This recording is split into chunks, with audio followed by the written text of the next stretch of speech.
Peace of mind. Becoming fully present. Thich Nhat Hanh. 1. Mind and body are one. Why do we care about bringing body and mind together? Can't we just continue as we are? The way we're carrying on is making many of us sick. We're sick in our minds and in our bodies. Our planet is sick as well. Reuniting body and mind, which have become alienated from each other, reunites us with ourselves. Once we have come home to ourselves, we can be fully present for ourselves, fully present for others, and fully present for the planet. If you are sad, anxious, or lonely, you may think you need to fix or change something in your mind. If your shoulders are tight, if your back aches, you may think you just need a doctor to help fix that area of your body. But the key to happiness is being fully integrated in body and mind. Much of our suffering comes from an unnecessary division of mind versus matter. We think that there's something wrong with our minds or something wrong with our bodies, and that we need to fix or heal that one separate thing. But it's impossible to remove mind from body or body from mind. They are two manifestations of the same thing. There are those who say that our mind is made of matter, the brain, and the nervous system. That's a materialist view. There is mind, consciousness, intelligence, knowledge in every cell of our bodies. Each cell is a living reality with its own knowledge, its own mind. If you take consciousness out of a cell, the cell will die. If you take consciousness away from our bodies, they will be lifeless. When we look into the heart of a flower, we can see that the flower isn't only matter, consciousness is present. When you plant a seed, it sprouts and becomes a plant. It's alive. There is mind inside. We can't even say that a speck of dust is only matter. Scientists have discovered that atoms and electrons are very intelligent, they're both matter and mind. When we go walking outside in nature, we know that the earth is not only made of earth. The earth is also water, air, and fire. If we were to remove the elements of water, air, and fire from our planet, it would no longer be the earth. In the past we believed that the earth was the center of the cosmos. Now we know that the earth isn't the center of the cosmos. In fact, anything and everything can be the center of the cosmos. A pebble, a squirrel, a piece of dust can be the center of the cosmos, because the one contains the all. This wisdom of non-discrimination is the wisdom that doesn't divide things in two. It's sometimes called the wisdom of non-duality, Advaita Jnana. There are scientists who are still caught in the idea that the mind is within us and that the world we study and observe is outside us. They believe that the subject of cognition is our mind and that its object is the world. As long as we follow this division between subject and object, mind and matter, we won't be able to touch the true nature of things. We will feel alienated. When we reconnect with our own bodies, and with our relationship to the world around us, happiness becomes possible. Bringing body and mind together. Breathing in, I'm aware of my whole body. Breathing out, I'm aware of my whole body. As you breathe in, you can connect with your body. Bring your mind home to your body and remember that you have a body. Very often we're carried far away by our thinking, we're caught by sorrow and regret concerning the past, by fear and anxiety concerning the future, or by our emotions or projects in the present. Our mind is not with our body. We're in a state of dispersion. Dispersion is the opposite of concentration. When you're truly here and concentrated, you can get in touch deeply with the wonders that are inside you and all around you.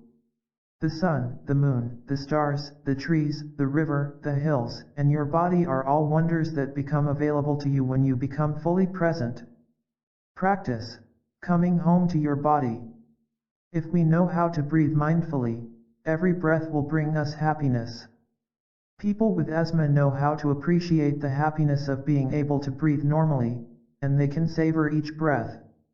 If our lungs are healthy and our noses aren't blocked, we can breathe easily. Not to enjoy that ease is like a wasted opportunity. With the practice of mindfulness, every breath brings happiness. Mindfulness can make every moment of our daily life peaceful, clear, and loving.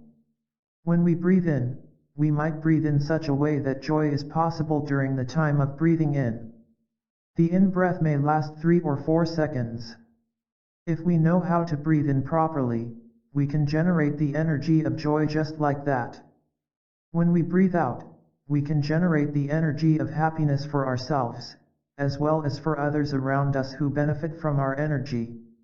When we first begin to practice cultivating awareness, we give ourselves instructions in how to sit, breathe, and walk so that we can generate the energy of peace, happiness, and joy. Once we've received this teaching, we have to apply it in our daily lives.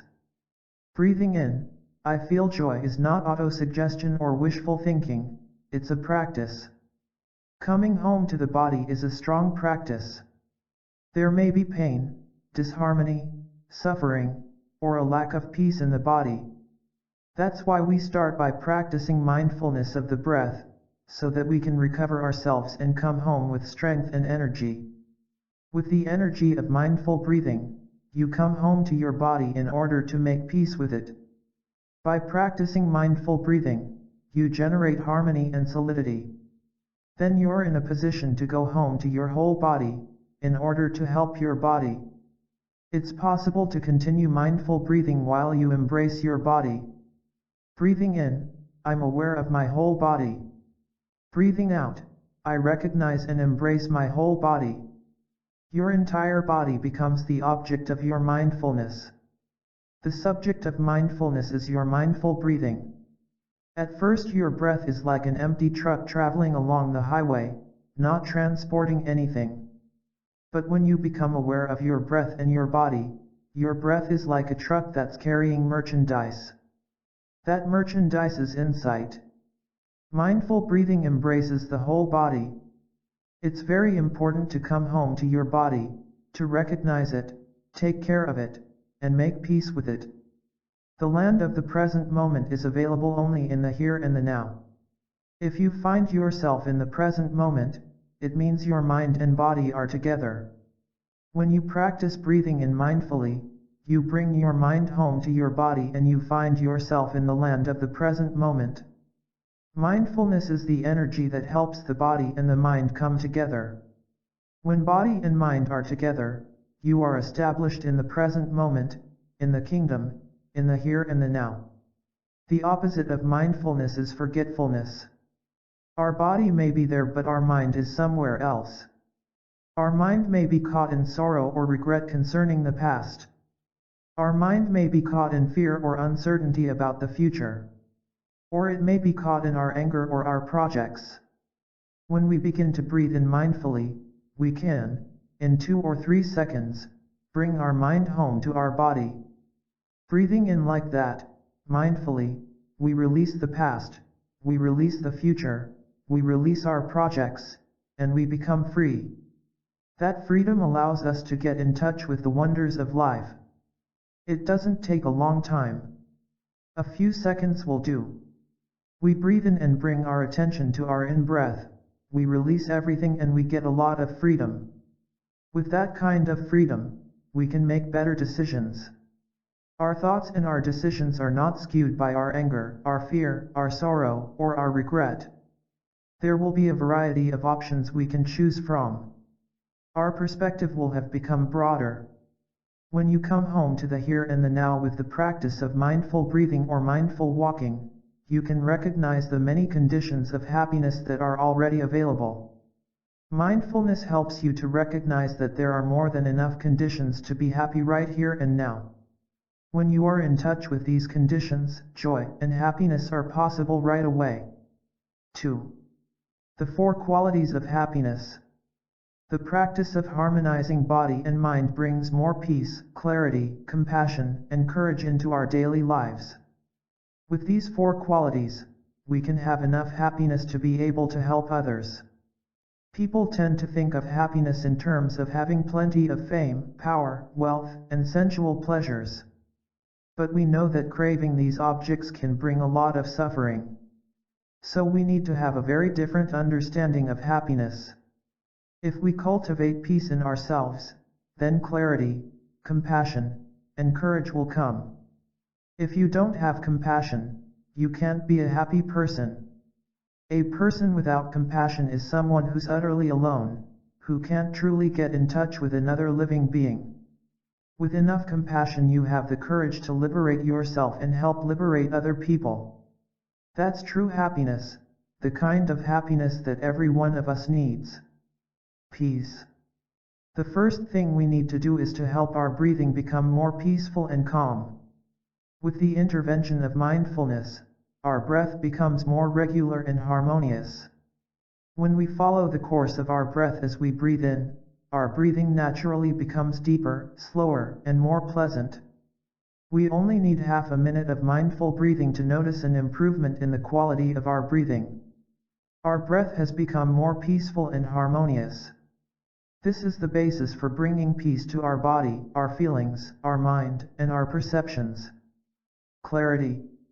We often feel overwhelmed or confused. We don't think clearly. Our speech and actions in such moments may create suffering for ourselves and for the people around us. When we have more peace in ourselves, we begin to see things more clearly. Without peace, clarity isn't possible. Clarity helps remove wrong perceptions. When you have enough clarity, you see things as they really are, and what you do and say won't create suffering for you or for other people. Seeing things more clearly, you begin to have compassion, and anger and jealousy fade away. You begin to have understanding, and you don't want to blame or punish yourself or the other person anymore. You accept yourself as you are, you accept others as they are, and you look at yourself and others with the eyes of compassion. Compassion. Compassion is the third quality we can cultivate through the practice. We are made of body and mind. Both body and mind are energy. We know now that matter is energy and energy is matter. Although we don't perform any physical movements while sitting in meditation, our body can actively radiate the energy of peace and compassion. Our body isn't just matter, it's energy. Our mind is also energy. There are wholesome and unwholesome energies. Mind energy can be powerful. The energy of hate, fear, anger, or despair can be very strong and destructive. While sitting or walking in awareness, we don't generate these energies. Instead, we generate the energies of mindfulness, peace, and compassion. When we know how to get in touch with the suffering inside us and the suffering in the world, the energy of compassion is born in us. That is the energy that can heal and transform. Courage. With great compassion in you, you have the capacity to act with courage. You have enough courage to cut through habits of craving, anger, and so on. If you don't have enough compassion for yourself and others, you won't have the courage you need to cut off the afflictions that have been making you suffer. Practice. 4 steps to ending alienation. To end the sense of separation and alienation and to revive peace, joy, and well-being in body and mind, return to your breath and get in touch with your body. It's through the door of the breath that you come home to the body. When you're in touch with the body, you're one with the body, and you know how to look after the body. When you're in touch with the body like that, you then have the chance to get in touch with the mind. Not only are we often out of touch with our unpleasant feelings, we also frequently can't even be in touch with the pleasant feelings that exist within us. There are pleasant feelings, but we're losing ourselves in thinking and despair, and we can't recognize the pleasant feelings. We're also not able to be in touch with neutral feelings. Neutral feelings can become positive feelings once we become aware of them. The method of the Buddha is very scientific. To help us end our alienation from others and ourselves, we first need to return to our bodies, to be in touch with our bodies, to resolve the things that are out of balance, and to reconcile with our bodies. For a long time we've been oppressing our bodies. We think we love our body, but the truth is we've abandoned our body. Most people breathe and don't know that they're breathing. They need someone to teach them to breathe and to be in touch with their breathing. Stopping and calming the body.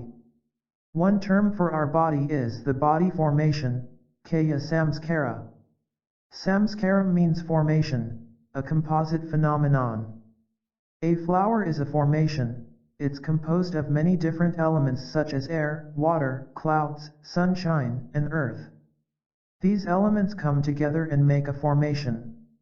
Our body is composed of different elements like mother, father, teachers, earth, water, fire, and air. Our body is a composed thing, a formation. There are 3 parts to beginning meditation. The first part is stopping. We stop all the thinking and bring our mind back to our body. The second aspect is calming down, calming our body formation. The third is concentrating and looking deeply. Breathing in, I am aware of my whole body. Breathing out, I am aware of my whole body. Breathing in, I calm my body. Breathing out, I calm my body. My body is suffering. My body has been abandoned. I've neglected my body and treated it poorly. Now I return to my body and I say, I'm sorry, my dear body. I will look after you from now on. I look after my body carefully. First of all, I breathe in and out in such a way that when I breathe, my body calms down. The in-breath and out-breath have the function of helping my body to calm down. We calm the body formation by breathing with awareness. I bring peace back into my body. When my body is abandoned, there's pain, there's tension, and there's no peace. But if I breathe correctly, mindfully, the breath can help to ease the tension and pain. Calming the breath will calm the body and reduce the suffering. That's what is meant by calming the body. Breathing in, I calm my body. Breathing out, I bring peace into my body. Being aware of the body. We breathe mindfully to be aware of the body formation. Breathing in, I'm aware that I have a body. Breathing out, I know my body is there. That is already awakening. Don't look for enlightenment somewhere else. During the many hours we spend at work, we forget that we have a body. Once we've lost ourselves, we've lost everything. In the body there's tension. Now we come back and we breathe in and out in such a way as to remove the tension and bring peace to the body. Breathing in, I bring peace to my body. Breathing out, I release the tension. If we have some feelings that are painful or uncomfortable, then we have to breathe in order to calm the breathing and bring that calming into the feelings. Each breath we take, each step we make can bring peace to our body and to our feelings. Calming the mind. The mind is also a formation, a samskara. Perceptions, feelings, emotions, they are all formations. When we breathe, we make these mental formations calm. This is called calming the mental formation. Breathing in, I calm my mind. Breathing out, I calm my feelings, my emotions. Each of us can learn how to breathe in such a way as to calm the body and our strong mental formations, and bring peace into body and mind. If we know how to breathe, we can ease our inner turmoil. When our mind and our body have calmed down, we begin to see more clearly. Instead of being lost, ill, alienated, we have clarity, we have vision. We don't make nearly as many mistakes. Peace is followed by tranquility and clarity. When we see our anger and sadness clearly, a kind of miracle can happen and we're no longer angry or sad. We begin to feel compassion. Clarity is brought about by peace of body and mind. That brings happiness and love. Without love, it's not possible to feel truly happy. 3. Full body meditation. The only way to gain genuine peace, clarity, compassion, and courage is through mindful awareness. Mindful awareness is full attention, with the whole body and mind. to what is happening in the present moment. When body and mind come together in awareness, fully established in the here and the now, we are free and we can live every moment of our daily lives deeply and happily. There are three elements of awareness we need to bring together to be fully present.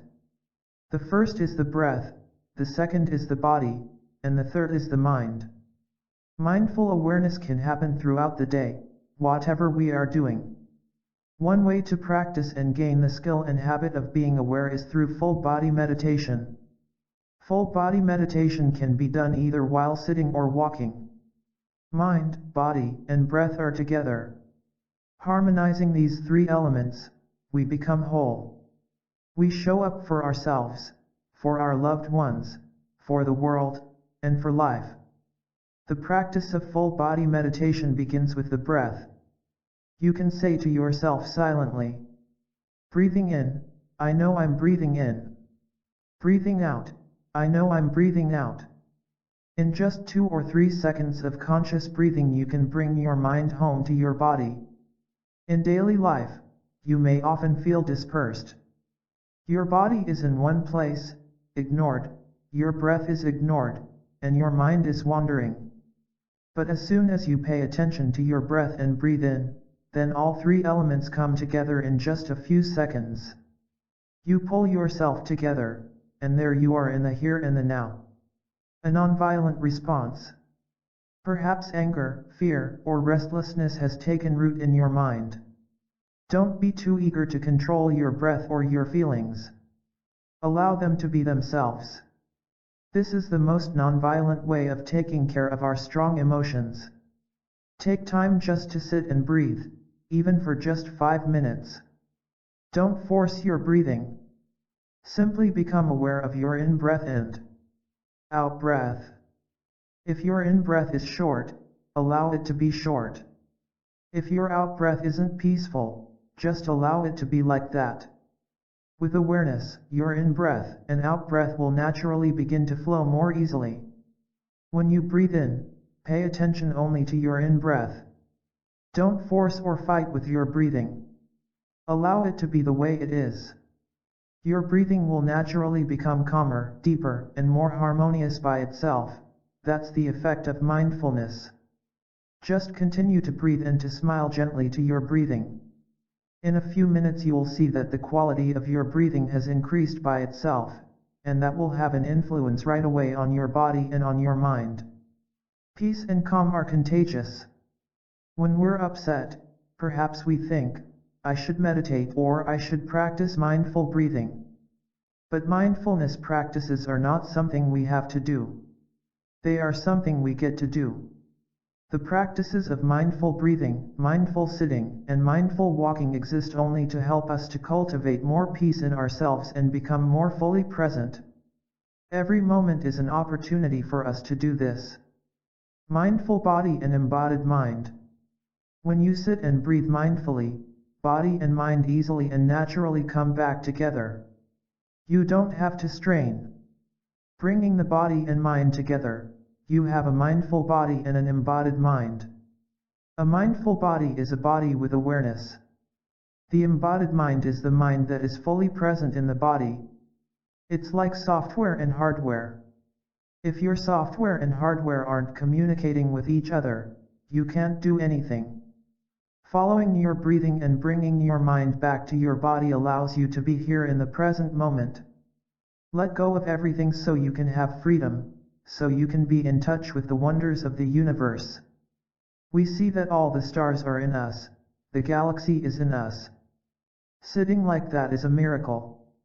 We embrace limitless space and time. It's possible to sit like that for 5, 10, 15, or 30 minutes. We enjoy every moment. How many people in the world can sit like that, or have the chance to learn how to sit like that? We have many opportunities to sit mindfully during the day. Mindful walking. Walking meditation is always full body meditation. It can't be done any other way. We combine our breathing with our steps. While we're breathing in, we may take 2, 3, or 4 steps. As we breathe out, we may want to take a few more steps. For example, when we're breathing in, if we take 2 steps, then when breathing out, we may take 3 steps. If when breathing in we take 3 steps, then when breathing out we might take 4 or 5 steps. If when breathing in we take 5 steps, while breathing out we may take 8 steps. Let the rhythm of your breathing and walking be natural, whatever fits your own breath. We can use words when we do walking meditation. As we breathe in and take 2 or 3 steps, we can say, I have arrived. As we breathe out, we can say, I am home. With every step, we really arrive, we're really at home. We don't wander around in the past or the future. We feel at ease, peaceful, and secure when we are fully in the present moment. We don't have to run after anything else anymore. Anyone who enjoys walking or sitting can feel satisfied. We have nothing else to look for, nothing more to long for. If your in-breath is 3 steps and your out-breath is 5 steps, you can say, I have arrived. I have really arrived. With every step, I return to my source. We can use whatever sentences we like. There are many wonderful sentences we can use. When we want to switch, we can find another. Each step is returning to the source. I have arrived. I am home. Walking on the earth. When we do walking meditation, we don't walk with our body alone, because our body and mind are united. That's why it's best if we don't talk when we walk. Every step is in noble silence. When we step on the earth, we don't see the earth as mere matter. To look at the earth only as matter is incorrect, that's being caught in materialism. But on the other hand, to see the earth as just consciousness, as philosopher George Berkeley did, is too idealistic. Materialism is one extreme and idealism is another extreme. Both are based on the theory that mind and matter are two different things, either there is only mind or only matter. When we look deeply into the body, we see that the body is not only matter. There is intelligence in it.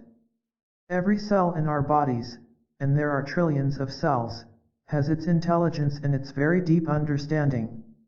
So it's not correct to say our bodies are only matter. Without consciousness there would be no life in the body. When we look at something in the natural world, at a blade of grass or a tree, we see that it has its knowledge. When we look into a seed of corn, we see that it's more than just matter. When we sow a seed in the earth, the seed knows how to grow into a plant, produce flowers, and bear fruit.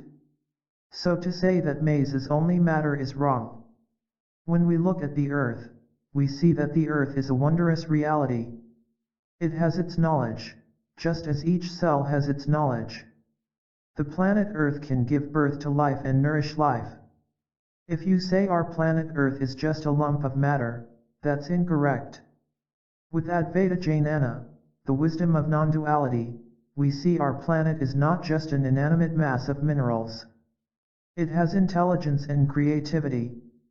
This planet has produced wonderful things, so many species. The human species is just one of the many species that this planet Earth has produced. When we do walking meditation, we use our wisdom of non-duality. We see that we're not stepping on mere matter. We see that we're touching our own Mother Earth, a wonderful reality. She doesn't have to be a human being to be a mother. She is the mother of us all, with the capacity to carry, birth, nourish, and heal us. When we're in ill health, we sometimes lose ourselves. We have to return to our Mother, the Earth, to be healed again. Walking meditation is a wonderful practice that can help us to return and find healing from Mother Earth. The Earth is a bodhisattva with great virtues like solidity and patience. In the Kshitigarbha Sutra it says that Earth is persevering, solid, and stores many things. Every step is for relaxation. When you walk from one place to another, as you walk be totally in the present moment. When you walk, take steps in a relaxed way, enjoying the beauty around you. Be totally with the present moment, with the spring rain, with the autumn leaves. Walk in a free and leisurely manner, and arrive home at every step. Taking steps and breathing in and out, you can say, I arrive in the present moment. I am home in the here and now.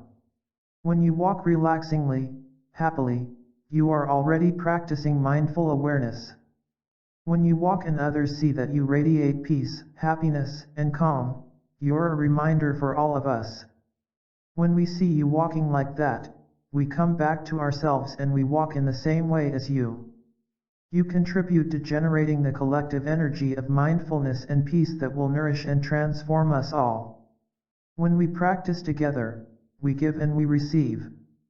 We offer the energies of mindfulness, concentration, peace, and happiness, and we receive these energies from others. The quality of collective practice is the basis of a practice community. Your steps must bring you back to the present moment and to what is nourishing. You don't need to rush. There's nothing to rush for. Every step is for relaxing. You wish to be successful in your practice. When you practice peace of mind, everyone wants you to be successful. You walk not only for yourself, but also for your parents who may never have had a chance to practice, for your ancestors, your teacher, your friends. In fact, you walk so that everyone will be happy. It looks like you are walking alone, but you're not alone. There are many people around who need your practice to be happy and relaxed. Lying down or going to sleep, as well as when you are sitting or walking, full body meditation can be practiced when you're about to go to sleep. Lie down on your back. Instead of thinking of this and that, go back to your breathing and practice breathing in and breathing out. You may like to notice and say to yourself as you breathe in and out, joy while breathing, happiness while resting. If you concentrate on your in-breath and out-breath and allow joy and happiness to be generated, you'll likely find you can go to sleep peacefully. Joy while breathing, joy is the breathing. They are the same thing. Joy doesn't exist outside of the breathing. The breathing is joy itself. This is because the quality of breathing is so high. It's mindful breathing, the kind of breathing that brings harmony, calm, and joy. So the joy is the breathing. We're not using the breathing in order to bring joy. Joy becomes the breathing. The breathing becomes joy. The word bhavana means cultivation. This describes how we train ourselves in the practice of meditation. We're able to produce something that wasn't there before. It's like growing flowers, wheat, or corn. Bhavana means we bring something into existence. In English we use the word practice. If we have a practice that is good, that is solid, we shouldn't be afraid of anything, because the practice helps us generate joy, happiness, peace, harmony, and reconciliation, and it helps us to handle pain, suffering, separation, and misunderstanding. With mindful awareness and the practice of full body meditation, we can begin to know ourselves fully. There's no reason to be afraid. Practice deep relaxation. Give yourself at least 20 minutes. When you do deep relaxation in a group, one person can guide the exercise using the following cues or some variation of them. For deep relaxation on your own, you may like to record an exercise to follow as you practice. Deep relaxation can be done at home, at the office or anywhere, at least once a day, wherever you have the space to lie comfortably. If you can't lie down, you can sit in a chair. Lie down on your back with your arms at your sides. Make yourself comfortable. Allow your body to relax. Be aware of the floor beneath you and of the contact of your body with the floor. Breathe. Allow your body to sink into the floor. Breathe. Become aware of your breathing, in and out. Be aware of your abdomen rising and falling as you breathe in and out. Breathe. Rising, falling, rising, falling. Breathe. Breathing in, bring your awareness to your eyes. Breathing out, allow your eyes to relax. Allow your eyes to sink back into your head, letting go of the tension in all the tiny muscles around your eyes. Our eyes allow us to see a paradise of shapes and colors. Allow your eyes to rest, sending love and gratitude to your eyes. Breathe. Breathing in, bring your awareness to your mouth. Breathing out, allow your mouth to relax. Release the tension around your mouth. Your lips are the petals of a flower. Let a gentle smile bloom on your lips. Smiling releases the tension in the dozens of muscles in your face. Feel the tension release in your cheeks, your jaw, your throat. Breathe. Breathing in, bring your awareness to your shoulders. Breathing out, allow your shoulders to relax. Let them sink into the floor. Let all the accumulated tension flow into the floor. You carry so much with your shoulders, now let them relax as you care for your shoulders. Breathe. Breathing in, become aware of your arms. Breathing out, relax your arms. Let your arms sink into the floor, your upper arms, your elbows, your lower arms, your wrists, hands, fingers, all the tiny muscles. Move your fingers a little if you need to help the muscles relax. Breathe. Breathing in, bring your awareness to your heart. Breathing out, allow your heart to relax. Breathe. You have neglected your heart for a long time in the way you work, eat, and manage anxiety and stress. Breathe. Your heart beats for you night and day. Embrace your heart with mindfulness and tenderness, reconciling and taking care of your heart. Breathe. Breathing in, bring your awareness to your legs. Breathing out, allow your legs to relax.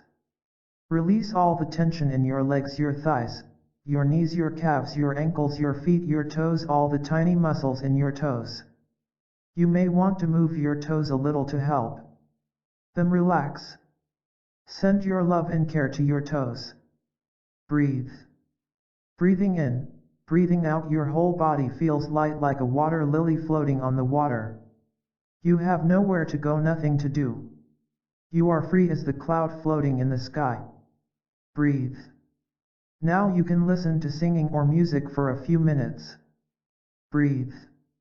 Bring your awareness back to your breathing, to your abdomen rising and falling. Breathe. Following your breathing, become aware of your arms and legs. You may want to move them a little and stretch. Breathe. When you feel ready, slowly sit up. Breathe. When you are ready, slowly stand up. 4. Finding peace. Whether you're walking or sitting, the first thing to do for full body meditation is to bring peace to your breath, your body, and your emotions. This may seem like a lot, but if you follow your breath, it can happen quite naturally. As soon as you sit down or begin your walk, bring your attention to your in-breath and out-breath. Your breathing may become peaceful in no time at all. It's important not to force your breathing. When your breath has become more peaceful, harmonious, and pleasant, you begin to enjoy breathing in and breathing out, and to benefit from the harmony and peace brought to you by the practice. Making our bodies peaceful. The next thing to do is to recognize your body. This is a very important practice, because many of us in our daily lives forget that we have a body. This exercise of going back to our body reminds us that each of us has a body that is our home. If you can get in touch with your body, then you can get in touch with life. Breathing in, I'm aware of my body. Breathing out, I know my body is there. When you're lost in your computer, you're not living in a real world. In Plum Village we like to download a bell that sounds every 15 minutes on the computer. When you're working and you hear the bell, you go back to your in-breath and your out-breath. You breathe in and you recognize that you have a body. When you come back to your body, you touch life, you get in touch with everything inside and around you. Breathing in and out and being aware of your body helps release tension and brings peace into your body, and you feel how pleasant it is to be with the body. As soon as our in-breath and out-breath have become more peaceful and pleasant, our body begins to benefit. In our body there may not be enough peace. There may be tension, stress, pain in our body, whether we're aware of it or not. There's suffering in our body when there's not enough peace. But as soon as our in-breath and out-breath begin to become more peaceful, that peace will be conveyed to our body. All of us can learn to bring more peace into our bodies.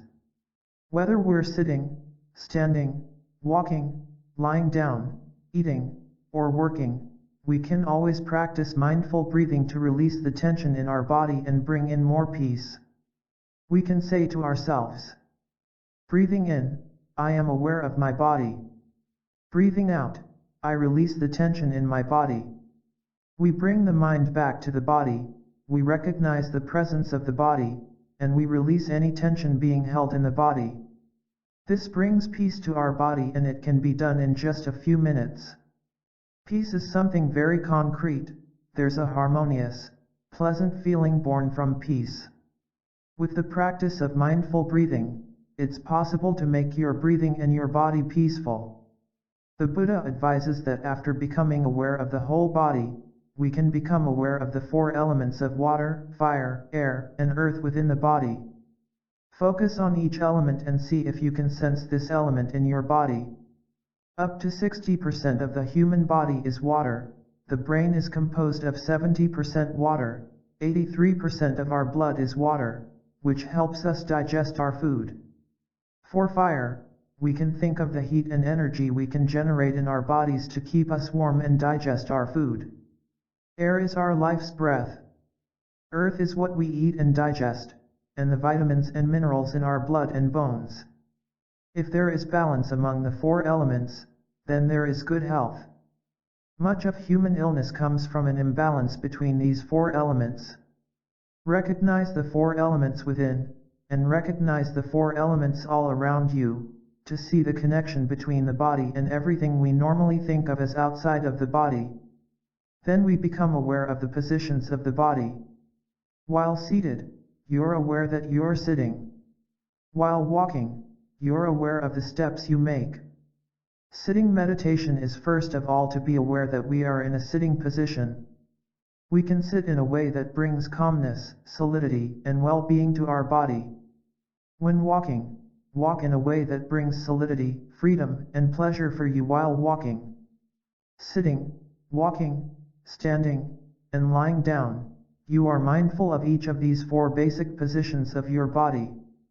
That is the practice of mindfulness regarding the body. Then we become aware of every action of the body, getting up, bending down, putting on our coat. Every gesture of your body should be followed and become the object of your mindfulness. Peace in the feelings. The peace we achieve by breathing attentively can benefit not only our body but also our feelings and perceptions. Mindfulness helps us get in touch with what's going on in our body, our feelings, and our perceptions. We make them the objects of our meditation. There are many wonderful things in us and around us. When we make them the objects of our mindfulness, they can nourish and heal us. Every morning when we wake up, we can breathe in with awareness and get in touch with the wonders of life. Mindfulness allows us to be in touch with those wonderful nourishing things that bring healing, joy, and happiness. The first benefits of mindfulness are joy and happiness. Calming painful feelings.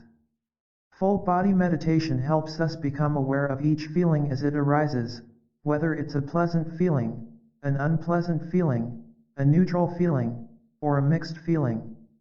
Before attending to painful feelings, we need to learn how to relate skillfully with the feelings that are not painful. We cultivate joy and happiness to nourish ourselves so we have the capacity and energy to take care of the painful feelings. Calming our breathing and our body and releasing tension can already bring a feeling of joy, a feeling of happiness. Breathing in, I feel joy. Breathing out, I smile to the joy in myself. Breathing in, I feel happy. Breathing out, I smile to the feeling of happiness in myself. We don't always want to go directly to the painful feeling. It's better to nourish ourselves with feelings of joy and happiness first. When a person needs to undergo surgery, usually the surgeon will recommend that the patient get plenty of rest ahead of time in order to be in the strongest possible state to bear the difficulties of surgery. If you have a painful feeling, mindfulness will help you recognize it. With the release of tension in your body, you can reduce the amount of pain in your body and also in your feelings. A painful feeling may have a cause in the body or in the perceptions. Fear and anger usually come from wrong perceptions. If you know how to recognize your feeling and embrace it tenderly with your mindful breathing, you can help to calm it down. Breathing in, I'm aware of a painful feeling. Breathing out, I calm my painful feeling. You bring in peace. This is the cultivation of peace through the practice of mindful breathing and mindful sitting. You can also cultivate peace through the practice of mindful walking.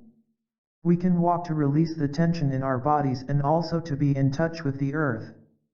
Walking mindfully helps us be aware that to be able to touch the earth, our mother, is a great happiness and one we can enjoy anytime we like. We should know how to generate a pleasant feeling for ourselves with mindfulness. We should be able to help another person do it too. It's always possible to bring in a pleasant feeling. When you're in touch with a painful feeling, mindfulness can help you to embrace, soothe, and calm that pain. Mindfulness puts you in touch with the positive things, and it also brings awareness of the things that are painful. You may have anger. Instead of letting that anger ravage your mind and body, you can breathe mindfully, come back to your body, and embrace this difficult feeling with the energy of mindfulness. Breathing in, I know that anger is in me. Breathing out, I embrace my anger. Right away there will be a difference. Without mindfulness, there's just the energy of anger, which can push us to say and do things that can cause damage. But when we can bring up a second energy, the energy of mindfulness, it recognizes, embraces, and soothes the energy of anger. When anger comes up, become aware of your breathing and generate the energy of mindfulness. The energy of anger is still there, but now the energy of mindfulness is also there, recognizing and embracing the anger. My little anger, I am here for you, I'm going to take good care of you. In that moment there are two energies operating, the suffering, and the mindfulness that recognizes and embraces the suffering. Practicing like this, you can obtain relief very quickly. When a mother hears her baby cry, she goes into the baby's room, picks up the baby, and embraces the baby with a lot of tenderness. When that tenderness begins to penetrate into the body of the baby suffers less right away, even before the mother has found out what's wrong. It's the same with your suffering. The suffering is your baby and you are the mother. Hello, my little anger. I am here. I'm always here for you. With the practice of conscious breathing, you generate the energy of mindfulness that recognizes and tenderly embraces the pain in you. Relief comes right away. That is the second function of mindfulness. It's an art we can all learn. With mindfulness, we can nourish and heal ourselves with positive things, and we can embrace and relieve suffering. When you can keep that mindfulness alive, then concentration is there. Concentration is born from mindfulness. When you maintain mindfulness, concentration arises. With concentration you are able to look deeply into what is there. You can make a breakthrough into reality.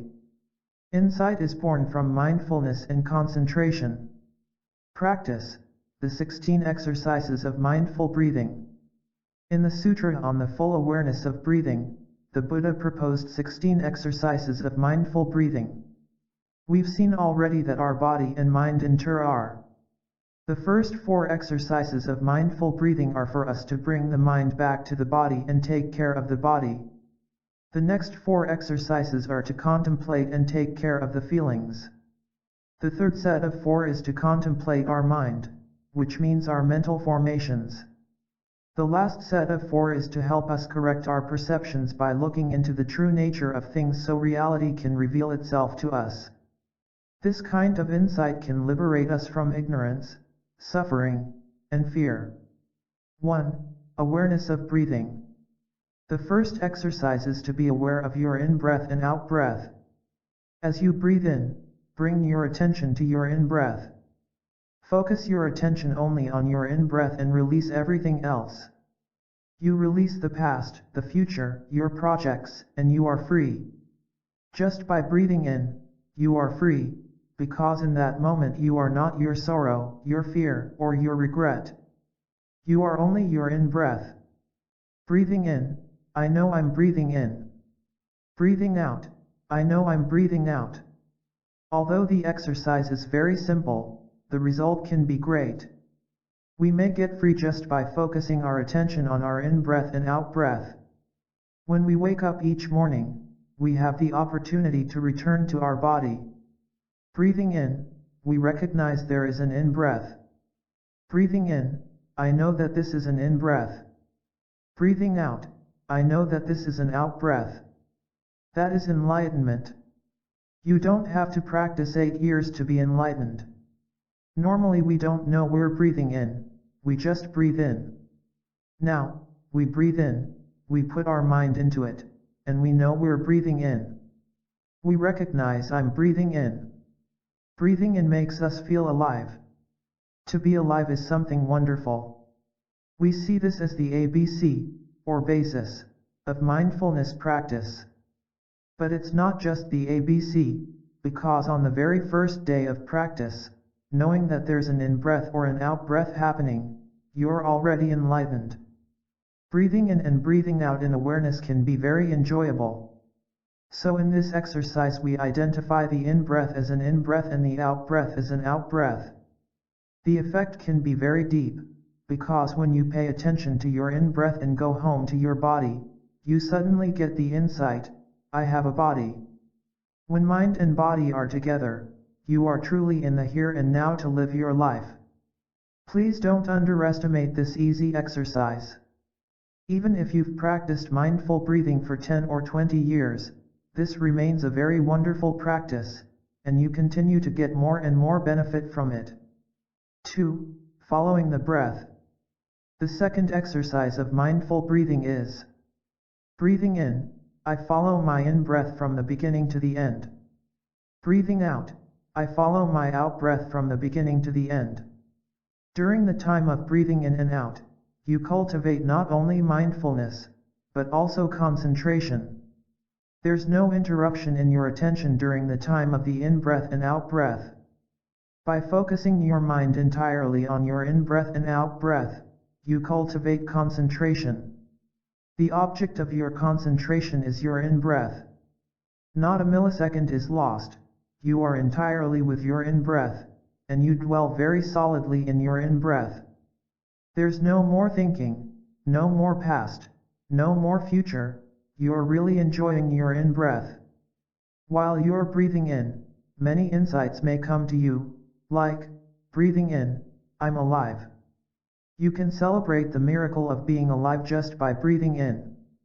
That is happiness already. You don't have to go looking for happiness elsewhere. Just sit and breathe in and enjoy the fact that you are alive.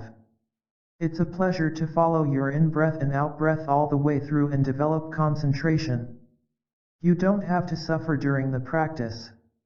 When you focus your attention on your breath, you will find out very quickly that you are a living reality, present here and now, sitting on this beautiful planet Earth. Around you there are trees, sunshine, and blue sky. Mindfulness and concentration put you in touch with the wonders of life and allow you to treasure and value these things. When you practice mindful breathing while walking, you see that it's a wonder to be alive and making steps on this beautiful planet. Happiness comes right away. Happiness isn't made of money, fame, and power, but of mindfulness of breathing. By following your breath and enjoying it all the way through, you cultivate more concentration, because mindfulness and concentration are of the same essential nature, like water and ice. Where there's mindfulness and concentration, there's also insight. Mindfulness carries concentration and insight within it. Breathing in, you touch the fact that you're alive, that your lungs are still healthy and you can breathe in freely. That is already insight. There are people who breathe in who don't know they're breathing in. They don't know that they're alive and that there are wonders of life in and around them, so there can be no insight. But you who breathe mindfully, you know that you're alive, that life is a miracle, that you are living that miracle in the here and the now. That is insight already. You don't have to practice 8 years or 20 years in order to have insight. A few seconds of mindfulness and concentration can already bring you some insight. It is these three energies of mindfulness, concentration, and insight that can create joy and happiness. Breathing in, I feel joy isn't autosuggestion. It's what you actually experience. With the three energies of mindfulness, concentration, and insight, we can easily bring joy and peace into every moment of our daily lives. 3. Aware of body. The third exercise is to become aware of our body.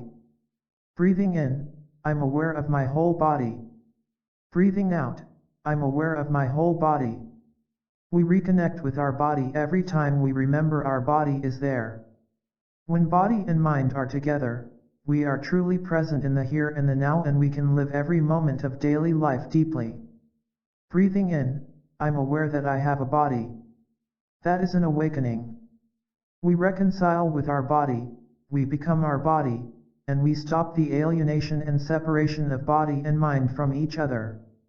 When we return to our body, we become aware of the suffering, the heaviness, and suppression in our body. We know that we have to be kind to our body and give it an opportunity to relax.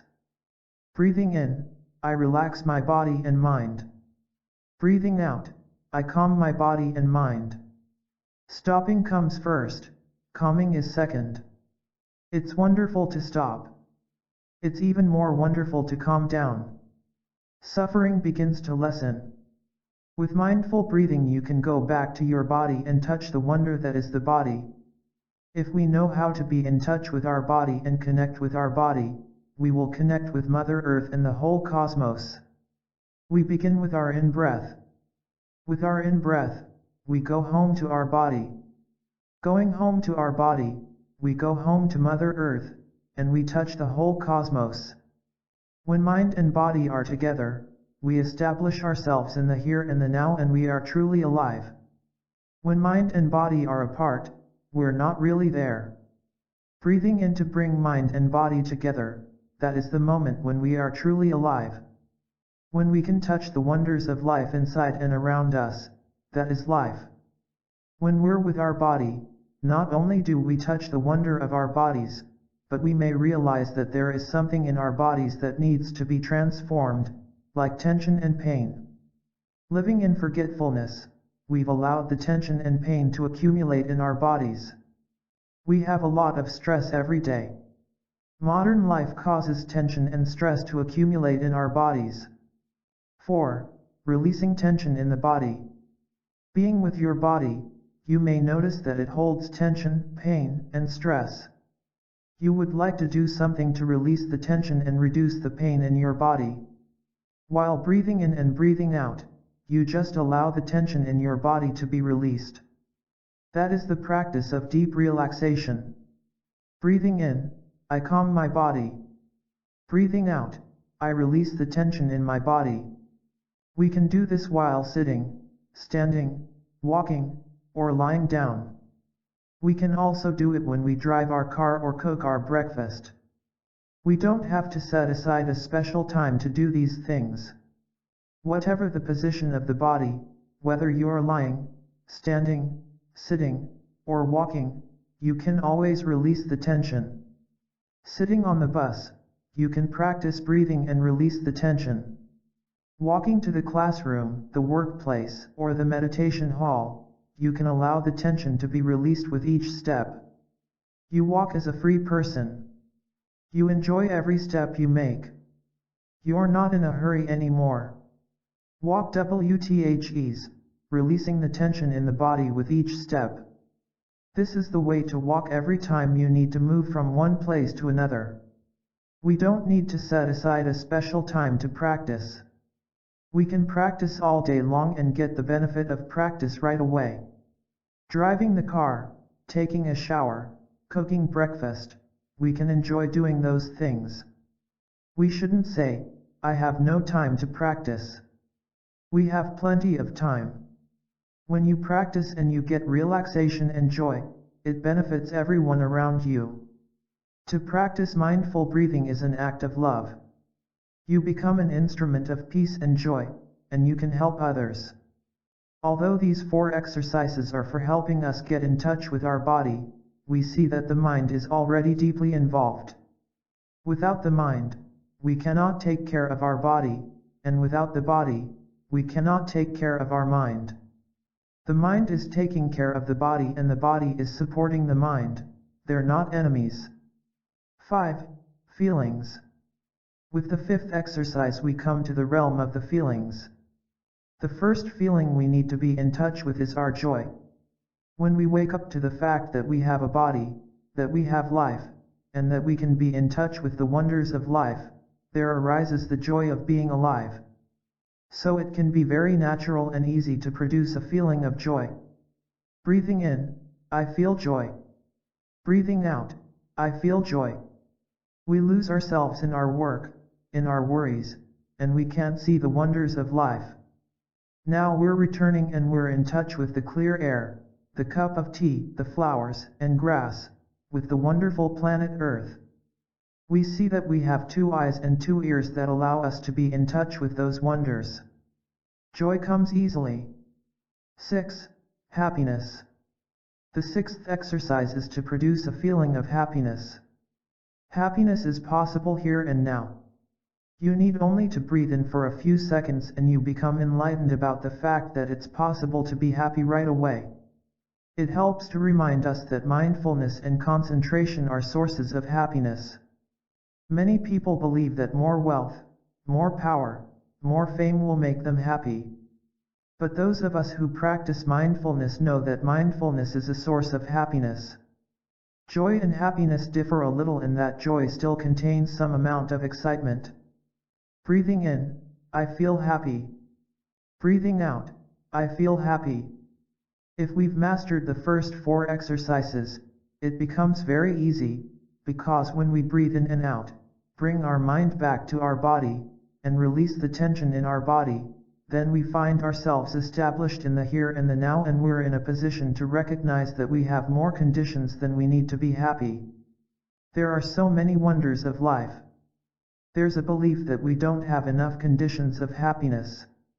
There's a tendency to run into the future and look for more conditions of happiness. The French have a song with the title "What Are We Waiting For to Be Happy?" Breathing in, I'm aware of the feeling of happiness is not imagination or wishful thinking, because when we return to ourselves, we can be in touch with the wonders of life. Then we will have joy and happiness. This is the teaching and practice of the Buddha. We don't look for the Buddha in his body, we look for the Buddha in his teachings. The Buddha is continued by the teachings and the practice. In this way we can be in touch with the Buddha in the present moment. 7.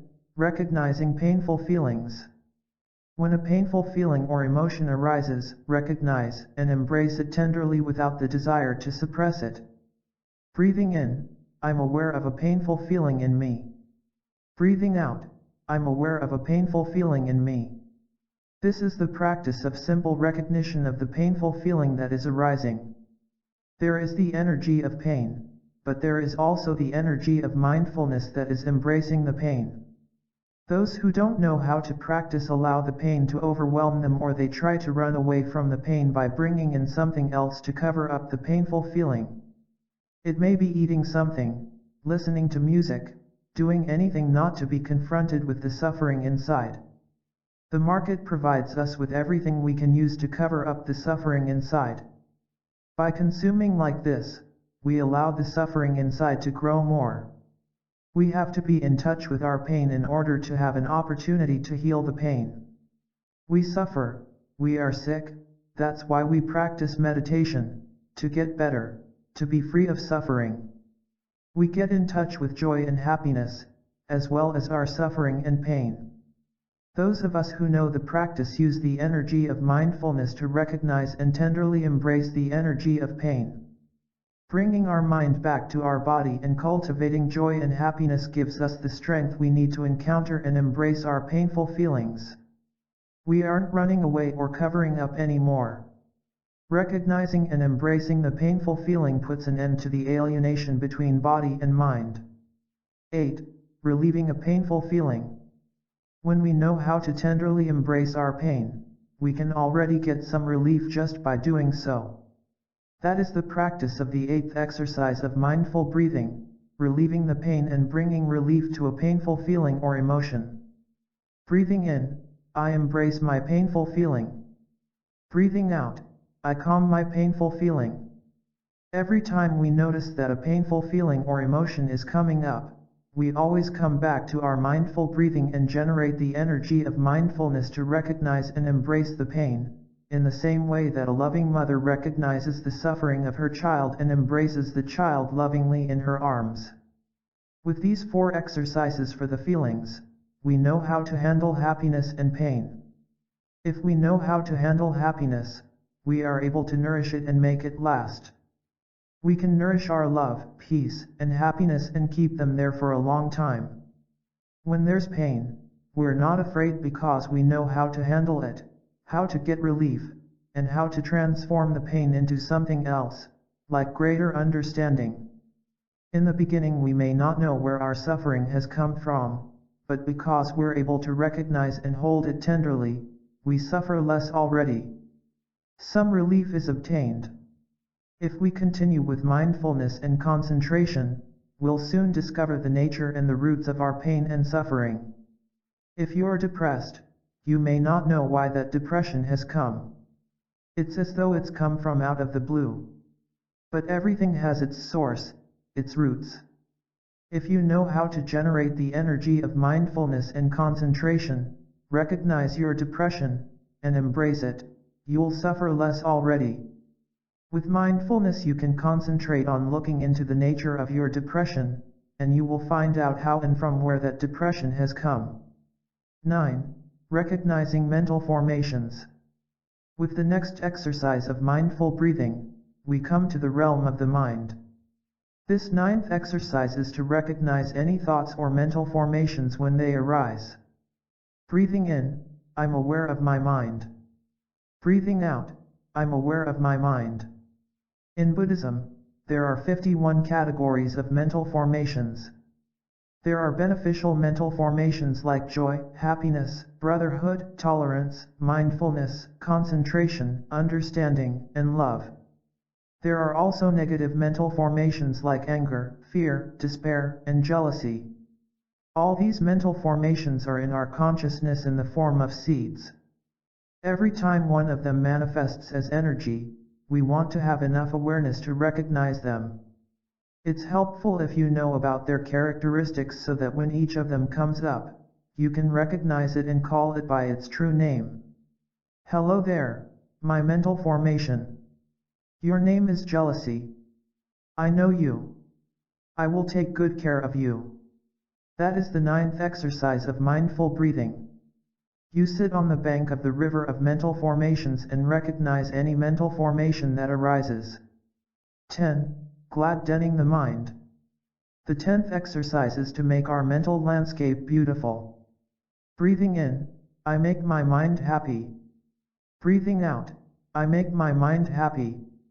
We know that there are good mental formations down in the depths of our consciousness, like love, forgiveness, joy, and understanding.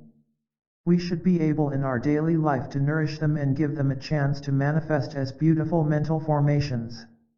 Whenever the mental formation of compassion or joy arises, we feel wonderful. We have many good mental formations like this in our consciousness and we should give them a chance to manifest as often as possible. We know that our partner, our loved one, also has good things inside, and we may like to say or do something to help these good things to come up and make her happy. You don't want to water the seeds of anger, fear, and jealousy in her. You only want to water the seeds of joy, happiness, and compassion in yourself and in her. This is called the practice of selective watering. It's a practice known in Buddhism as right diligence or right effort.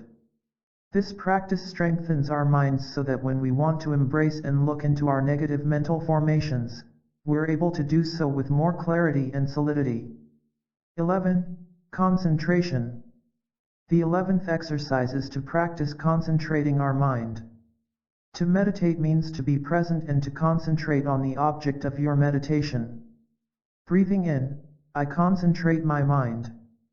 Breathing out, I concentrate my mind. The object of your meditation may be your body, your anger, or your despair. It may be your happiness, it may be the kingdom of God or the pure land of the Buddha. During that time you only have one object, and you wholly concentrate your mind on that object. It's like a lens receiving rays of sunlight. The lens will concentrate the rays so they converge on one spot under the lens. If you hold a piece of paper in that spot, it will catch on fire. When you concentrate your mind at a single point, you may be able to make a breakthrough into the nature of the object of your meditation, and you get the kind of insight, the kind of view that will help to liberate you. The practice of concentration has the power to free you. The things that bind us, that don't allow us to be free, are our anger, craving, and delusion. 12. Liberation. We want to be liberated from such things as attachment, anger, violence, and delusion because these things are the cause of our suffering. Breathing in, I liberate my mind. Breathing out, I liberate my mind. In terms of salvation, what we want to be saved from is our anger, fear, and delusion. Happiness is possible when we are liberated from these elements. With the 8th exercise of mindful breathing, you're capable of getting some relief. With the 11th and 12th exercises you can liberate yourself entirely from the pain. 13. Impermanence. The last 4 exercises of mindful breathing offer us some practices of concentration that can help liberate us from the craving, anger, fear, and delusion that have perpetuated our suffering. In the Buddhist tradition we speak of many practices of concentration. One concentration that's widely practiced and very beneficial is the contemplation on impermanence. We know that all things are impermanent, yet in our daily lives we carry on as though things were permanent. The contemplation on impermanence can help us to be free from many afflictions such as anger and fear. Suppose you're angry with your partner. He just said something that made you suffer deeply. You suffer so much that you have a desire to say something back in order to make him suffer. You believe that if you can say something to make him suffer, you will suffer less. We're intelligent enough to know this is childish behavior, but many of us still do it anyway. If you say something that makes him suffer, then he'll try to get relief by saying something back that makes you suffer. Both of you are practicing the escalation of anger. Suppose instead you practice the concentration on impermanence. Breathing in, I observe the impermanent nature of all things. Breathing out, I contemplate the impermanent nature of all things. You don't say anything, you just close your eyes and breathe in. In the 3 or 4 seconds of breathing in, you visualize how your loved one will be 300 years from now. What will he be 300 years from now? What will I have become 300 years from now? The concentration on impermanence right away brings you the insight that he is impermanent, that you are impermanent, and that it's silly to make each other suffer like this in the present moment. The concentration on impermanence will bring the insight of impermanence, allowing you to touch in a very real way the nature of impermanence in him and in you at the same time. Breathing in, you practice the concentration on impermanence. Breathing out, you already have the insight of impermanence. When you open your eyes, you're so happy that he is still alive, the only thing you want to do is open your arms and hug him. Breathing in, darling, I know that you are still alive. Breathing out, I am so happy. It isn't the idea or notion of impermanence but the insight of impermanence that can free you and save you. Intellectually all of us know that everything is impermanent. But in our daily lives we still behave as if things are permanent. Impermanence is not a negative note in the song of life. If there were no impermanence, life would be impossible. Without impermanence, how could your little girl grow up and become a beautiful woman? Without impermanence, how could you hope to transform your suffering? You can hope to transform your suffering because you know your suffering is impermanent. So impermanence is a positive note. We should say, long live impermanence. 14. Non-craving. The 14th exercise is contemplating non-craving. Breathing in, I observe the disappearance of desire. Breathing out, I observe the disappearance of desire. Unless we practice mindfulness, we don't realize that we already have enough conditions to be happy in the here and the now. That's what prevents us from being happy here and now. We try to run after the objects of our craving, such as fame, wealth, and power. When we look around, we may see people who have plenty of these things but who continue to suffer very deeply. How much power do we need to be happy? The president is supposed to be the most powerful man in the United States, but I think he feels he doesn't have enough power. He wants to do so many things, but he lacks the power to make them happen. If you think that having power or lots of money is what you need in order to be happy, that's a wrong view. There are so many wealthy people who don't have enough understanding and love in them, and they suffer very deeply from loneliness. When a fisherman wants to catch a fish, he throws a line into the river so the fish will see the bait and bite down on the hook hidden inside. If the fish hasn't seen the hook inside the bait, she will bite, get hooked, and die. We have to breathe in and look deeply into the object of our craving and see the many dangers hidden within it. Running after that particular object of your craving may destroy your body and your mind. We see many people destroying themselves by running after the objects of their craving. At the same time, there are other people who see that true happiness is made of understanding and love. The more they cultivate understanding and love, the happier they become. That is how contemplating non-craving saves you and helps you to be liberated from your craving. 15. Nirvana. The 15th exercise is the contemplation of nirvana. Breathing in, I contemplate nirvana. Breathing out, I contemplate nirvana. Nirvana is our true nature of no birth and no death, no being and no non-being. Nirvana is insight, it's the freedom from all kinds of notions. It's possible to touch our nature of nirvana during this very life, right here and now. The Buddhist term nirvana is equivalent to the term God in Christianity, Judaism, or Islam. There is a Buddhist scripture called Enjoyment of What Is Beyond Space and Time, in which nirvana is talked about in very lovely, positive terms. There's a verse, deer take refuge in the forests, birds in the clouds of the sky. Those who practice the truth depend on nirvana to live in freedom. Nirvana is available in the here and now. Many people in the Christian tradition use the beautiful phrase resting in God.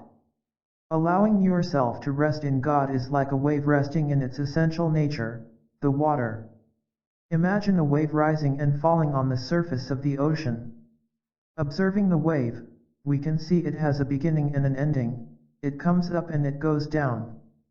The notions of beginning, ending, going up, and going down may scare the wave, and she may think, before rising up as this wave, I didn't exist, and soon I will become nothing again. It seems as if before the wave comes up it's not there, and after it goes down it no longer exists. How could a wave be a happy wave if she's caught in these notions of birth and death, beginning and ending, going up and going down?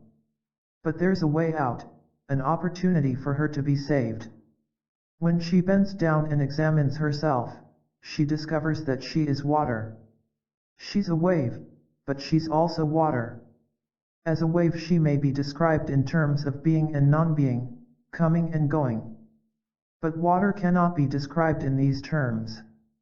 The moment the wave realizes she's water, she's free, free from such notions as birth and death, coming up and going down. The wave is water right in the here and the now. Just as the wave doesn't need to go looking for water, we don't need to go around seeking nirvana or God. We can enjoy nirvana right away. Just as the wave can rest in water, we can rest in God in the here and the now. With mindfulness and concentration we are able to touch our true nature of no birth and no death. We know that a cloud can never die, it can only become snow, rain, or ice. A cloud can never become nothing. The true nature of no birth and no death is there in everything, including ourselves. The cloud can look at the rain and smile, and be free from fear. To be the cloud floating in the sky is a wonderful thing, and to become the rain falling down on the earth and nourishing everything is also a wonderful thing. To become a river, to become a cup of tea for people to drink is also wonderful. To become water vapor and become a cloud again is also something wonderful. Our true nature is the nature of no birth and no death. We know that this insight corresponds with what science has found, that nothing is born, nothing dies, everything is in transformation. That is the first law of thermodynamics. 16. Letting go. The last exercise of mindful breathing is the practice of releasing notions, letting go. Notions of birth and death, being and non-being are the foundation of our fear and anxiety. Letting go of these notions makes you free, and you can touch your true nature, you can be in touch with God. To understand the teachings of teachers like the Buddha or Jesus, you have to remove your dualistic way of thinking. Many of us misunderstand the teachings of the Buddha and of Jesus. If we're caught in dualistic thinking, when we observe a father and son, we see them as two completely different people. But when we look deeply into the person of the son, we see the father in each cell of the son. Even if you get angry with your father, even if you don't want to have anything to do with him ever again, you can't remove your father from you. Your father is present in every cell of your body. 5. Reconnecting with the body. Most of us walk around with pains and tension in our bodies. We may think of this as normal or natural or just part of aging. But it's possible to move freely without tension if we can heal the division of body and mind. Even if we have some kind of ailment that causes us physical discomfort, we don't need to have tension around this pain, compounding it. We don't need to cause more suffering. How can we bring relief and healing to our bodies? We may think only a medical doctor can look into our body to know what's happening and heal us. We put all our faith in somebody else. It's similar to the relationships some of us have to religion. We put our belief wholly into a deity who we believe can save us. But in reality, the basis for healing is to be in touch with ourselves, with our own bodies. Breathing in, I'm aware that I have a body. Breathing out, I recognize that my body is there. In that in-breath and out-breath we find a way to be in touch with our body. Sickness comes from the disconnection of body and mind. Can you calculate in how many moments out of 24 hours your body and mind are in harmony? Your mind very seldom stays with your body. It has the tendency to wander off. How much time does each of us spend in front of the computer? There are people who spend more than 12 hours on the computer every day. In that time, they completely forget they have a body. There are other things like the phone and the television that make us forget our bodies. We have many distractions that take our minds away from being in touch with our bodies. We actually forget we have a body. How can we not get sick? It's inevitable. If we can't be in touch with our bodies, we can't really be in touch with our minds. Body and mind are two sides of a coin, we can't separate them. When the mind is wandering around outside, we don't really know what's happening within the mind or the body. We don't know how to embrace our worry, sadness, and anger, so we cover up our alienation with consumption, reading magazines, listening to music, watching videos, drinking wine, taking drugs, or eating when we're not hungry. We eat in order to forget. When we eat, we think we can forget our suffering, our sadness, our worry, and we eat too much. Humans are sick today because they're out of touch with their bodies and they can't be in touch with their minds. How then is it possible to be in touch with the source of health, Mother Earth? If you can be in touch with your body, you have an opportunity to be in touch with Mother Earth, your source. Embracing our suffering. Everyone has the seed of suffering inside. Sometimes it slumbers in the depths of our consciousness and sometimes it manifests as a very noticeable energy. When suffering manifests, it's difficult to feel joy or happiness. The practice of conscious breathing and mindful walking or mindful sitting can help us handle the suffering inside. Our suffering is not only our own suffering. It carries within it the suffering of our father, our mother, and the many ancestors who have transmitted it to us. Our suffering also reflects the suffering of our people, our country, our society, and our world. When we understand the nature and the roots of our suffering, then compassion and love can arise. We go home to ourselves and get in touch with the suffering inside and hold it tenderly. This is our practice. We can do the same with our fear. Practicing conscious breathing, we generate the energy of mindfulness and concentration. These are the energies with which we can recognize and embrace our suffering. If we don't have the energy of mindfulness, the suffering may overwhelm us. But if we breathe in and out and allow our body to be relaxed, we can generate the energy of mindfulness and concentration, and with that energy we can embrace and take care of our suffering. You just accept your suffering and hold it tenderly. My dear suffering, I know you are there in me. I am here to take care of you. Suffering and happiness inter. There are people who wish to find a place where there is no suffering, like heaven, the pure land of the Buddha, or the kingdom of God. We may think that up there is no suffering, there is only happiness.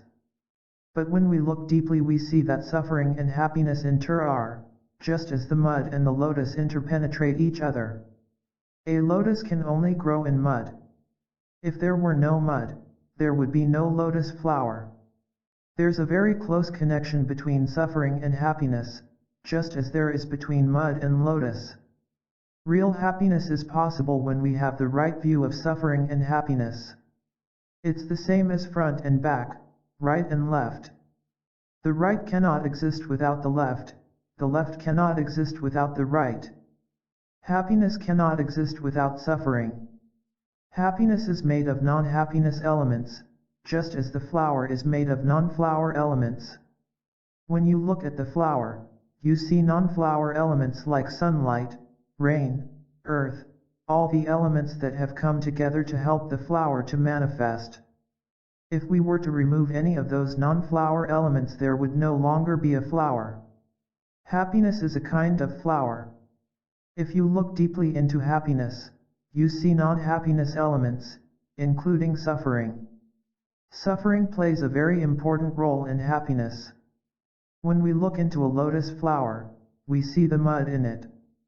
This view of happiness is the right view. There are even Buddhist scholars and practitioners who don't realize that the first teaching that the Buddha gave regarding suffering was also about happiness. When we live mindfully, we try to live in such a way that we can continue to generate the energies of mindfulness, concentration, and insight. These are the energies that bring us happiness and the clarity that we call right view.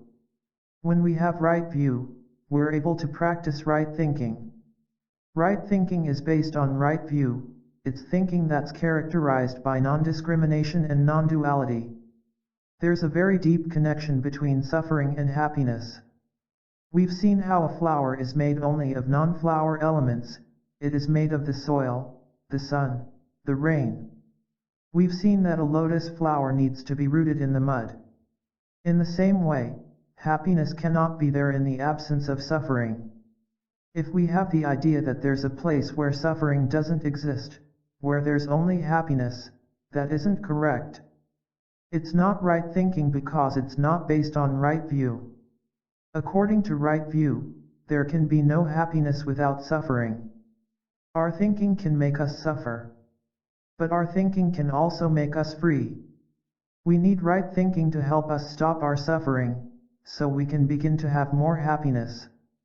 If there's a group of people living in the same environment, some may be happy and others unhappy. There are those among us who have the ability to appreciate the presence of the sun, who can get in touch with the trees, the fog, and all the wonders of life that are around us and inside us. But there are some people who don't have the ability to get in touch with these wonderful things. They only see suffering.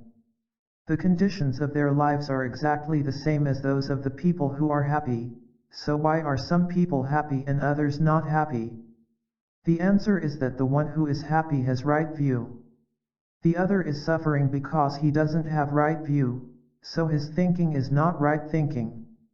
Suffering is relative. Something that causes one person to suffer may not cause another person to suffer. Full presence in the body. With the practice of mindful breathing and mindful walking, we bring our mind back to our body. When the body and mind are together, we can establish ourselves in the here and the now, and we can get in touch with life and all its wonders. So we may like to say to ourselves, breathing in, I am aware that my body is here. Breathing in, coming back to the body, and getting in touch with the body, that is already mindfulness. Mindfulness that my body is here and that it is a wonder. Our feelings, emotions, and perceptions often feel like they're overwhelming our bodies and minds. Mindfulness helps us to get in touch with all these things that are going on. Body, feelings, and perceptions are objects of our mindfulness. There are many other beautiful things inside us and around us that we can also make the objects of our mindfulness. Every morning when we wake up, we can breathe in and get in touch with the miracle that is life. There are things that are wonderful, that can nourish and heal us. Mindfulness puts us in touch with those things for our own healing and happiness. That is the first function of mindfulness, joy. Mindfulness brings us joy and happiness. Practice, body scan. There is an exercise for releasing the tension in the body as a whole and releasing the tension in each part. We can begin by paying attention to the whole body and then different parts of the body. Begin with the head, or the hair on the head, and finish with the toes. Breathing in, I am aware of my brain. Breathing out, I smile to my brain. Use the conscious mind to recognize that a certain part of the body is there. In this way, we can recognize and embrace it with the energy of mindfulness, and allow that part of the body to relax and release the tension. Then you come down to the eyes. Breathing in, I'm aware of my eyes. Breathing out, I smile to my eyes. Allow your eyes to release the tension that is in and around the eyes. A light smile can help you to relax. You can go on to send that smile to different parts of your body. In your face there are dozens of muscles, and when you get angry or fearful there's a lot of tension in all these muscles.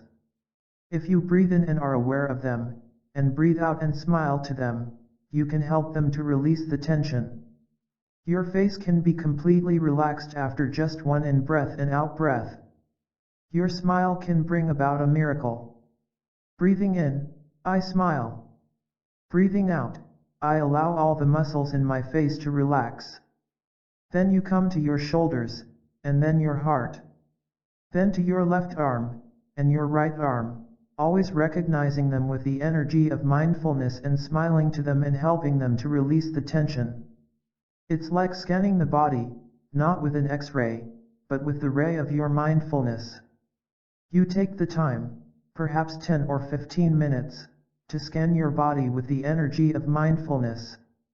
Smiling to every part of your body, you help that part of the body to relax and release tension. When we come to a part of the body that is ailing, we can stay there longer.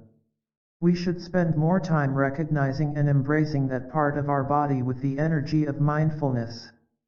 Embrace it, smile to it, and help it to release the tension. Practicing this exercise will help you heal. If you have to use some drugs for a physical ailment, please don't rely on them alone. When you know how to help release the tension in that part of the body, the healing happens much more quickly. When there's a physical pain, your mindfulness will tell you that it's only a physical pain, and with that kind of awareness you won't exaggerate anything or worsen the pain because of fear and tension. 6. Generating mindfulness, concentration, and insight. True life is possible only with mindfulness and concentration. If you're in a state of dispersion, you are lost. The thinking we do in this kind of state is very seldom beneficial. Thinking can be productive and good. But most of our thinking is not productive. Our thoughts pull us away from the here and the now. It's only in the here and the now that we can encounter real life, that we can be in touch with our body and the other wonders of life available in the here and the now. So we think, and we get lost in our thinking, and we're not there for life. It's very important to learn how to stop all that thinking. It doesn't mean that thinking is inherently bad, because in fact, thinking can be good. But so much of our thinking causes sorrow, fear, or anger to arise. We need to learn to stop thinking, in order to begin to feel the presence of our body, feel the presence of the wonders of life that are available in the here and the now. If you can feel their presence, you can get the nourishment and healing that you need, from the sunshine, the fresh air, the beautiful trees, your lungs, your in-breath and out-breath. During the time you breathe in, you become aware once again that you have a body. There's a kind of happy reunion between mind and body. It may take only a few seconds for you to become anchored back home in the here and the now so that you can truly live your life. We have to be in the here and the now in order to be alive. The past is no longer with us and the future is not yet here, only in the present moment are the wonders of life available. The secret of meditation is to bring the mind home to the body and be in the here and the now. It's very simple. Stopping the thinking will help tremendously. Mindfulness, concentration, and insight. When you're practicing mindfulness of your body becomes the only object of your mindfulness. Breathing in, I know my body is there. Breathing out, I know my body is there. When mindfulness is strong and focused like that, concentration is born. The object of your concentration is also your body.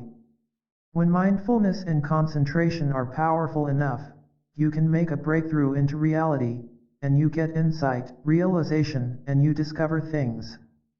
Mindfulness, or smriti in Sanskrit, is the first energy. Mindfulness brings about concentration, samadhi, the second energy, and together mindfulness and concentration bring insight, prajna. To meditate means to generate these three kinds of energies. You don't have to ask for them to come to you from outside. Everyone has the seeds of mindfulness, concentration, and insight within himself or herself. With the practice of mindful breathing, mindful walking, mindful sitting, we help these seeds to manifest as energies. These are the three kinds of energy that make an enlightened being. They make you awake, bring your body and mind fully together, and put you in touch with all the wonders of life. You stop running and trying to look for happiness somewhere else. You see that happiness is possible in the here and the now. Joy and happiness are possible right away when mindfulness and concentration are strong enough. You rediscover that your body is there, that all the wonders of life are there, that so many conditions of happiness are already available. This is already insight. This insight can help you to be free from your worries, your fear, your longing, and searching. That kind of insight helps you to recognize there are more than enough conditions for you to be happy right here and right now. Insight brings freedom, joy, and happiness. When you're fully aware of what is there, and you can maintain that awareness and keep concentration alive, then insight arises. When you're mindful of the presence of a flower, and you sustain that awareness, that is concentration. Concentration is born from mindfulness. The energy of mindfulness is the bearer of concentration. If you practice mindfulness deeply, concentration is there, and with that concentration you are able to look deeply into what is going on and you will make a breakthrough into reality. Holiness is mindfulness, concentration, and insight. These three energies can be generated by practicing mindfulness of breathing, walking, sitting, and all your other daily activities. When you are inhabited by these three wholesome energies, there is holiness in you. We speak of holiness, but oftentimes we don't know exactly what it is. To me it's very clear that holiness is made of mindfulness, concentration, and insight. When you're inhabited by these three energies, you are a Buddha, an enlightened person. In Christianity we speak of the Holy Spirit. The Holy Spirit can be interpreted as the quality of presence that is there when we have mindfulness, concentration, and insight. Wherever these three energies are, life is there, healing is there, nourishment and happiness are there. So it's possible to generate the energy of holiness. When these energies of holiness are in you, you don't suffer anymore, you're free. I can call you your holiness. Everyone can be holy if they know how to generate the energy of mindfulness, concentration, and insight. It's not too difficult. When I pour tea, I like to pour the tea mindfully. When I pour the tea mindfully, my mind isn't in the past, in the future, or with my projects. My mind is focused on pouring the tea. I'm fully concentrated on the act of pouring tea. Pouring tea becomes the only object of my mindfulness and concentration. That is a pleasure and it also can bring many insights. I can see that in the tea there is a cloud. Yesterday it was a cloud. But today it is my tea. Insight is not something very far away. With mindfulness and concentration you can begin to get the insight that can liberate you and bring you happiness. There is mindfulness of breathing, mindfulness of pouring tea, mindfulness of drinking tea, mindfulness of walking, mindfulness of breathing, mindfulness of brushing teeth, and so on. When you breathe mindfully, you focus your attention only on one thing, your in or out breath that is happening. You are concentrated on your breath. When you are really concentrated on your breath, insight can come right away. You may get the insight that you are fully alive, and to be fully alive like that is a miracle. Insight is not something far away. Insight is enlightenment, awakening.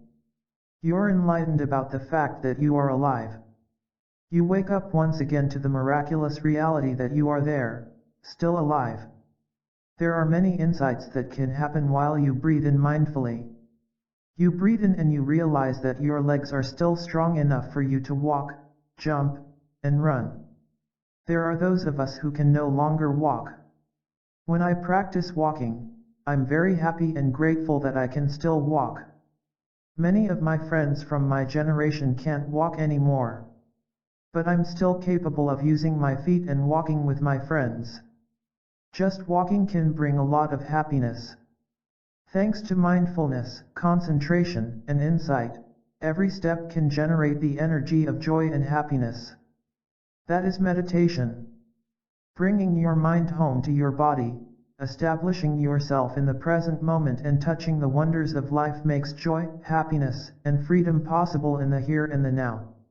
Everyone can do it. Everyone can pour his tea mindfully. Everyone can drink her tea mindfully. Instead of allowing ourselves to think of the past or the future, we just focus our mindfulness on drinking tea. We are fully present in the here and the now. The only thing we touch is the tea. If I'm mindful of my body and am established in the here and the now, I become so much more real. When I'm real, life is also real.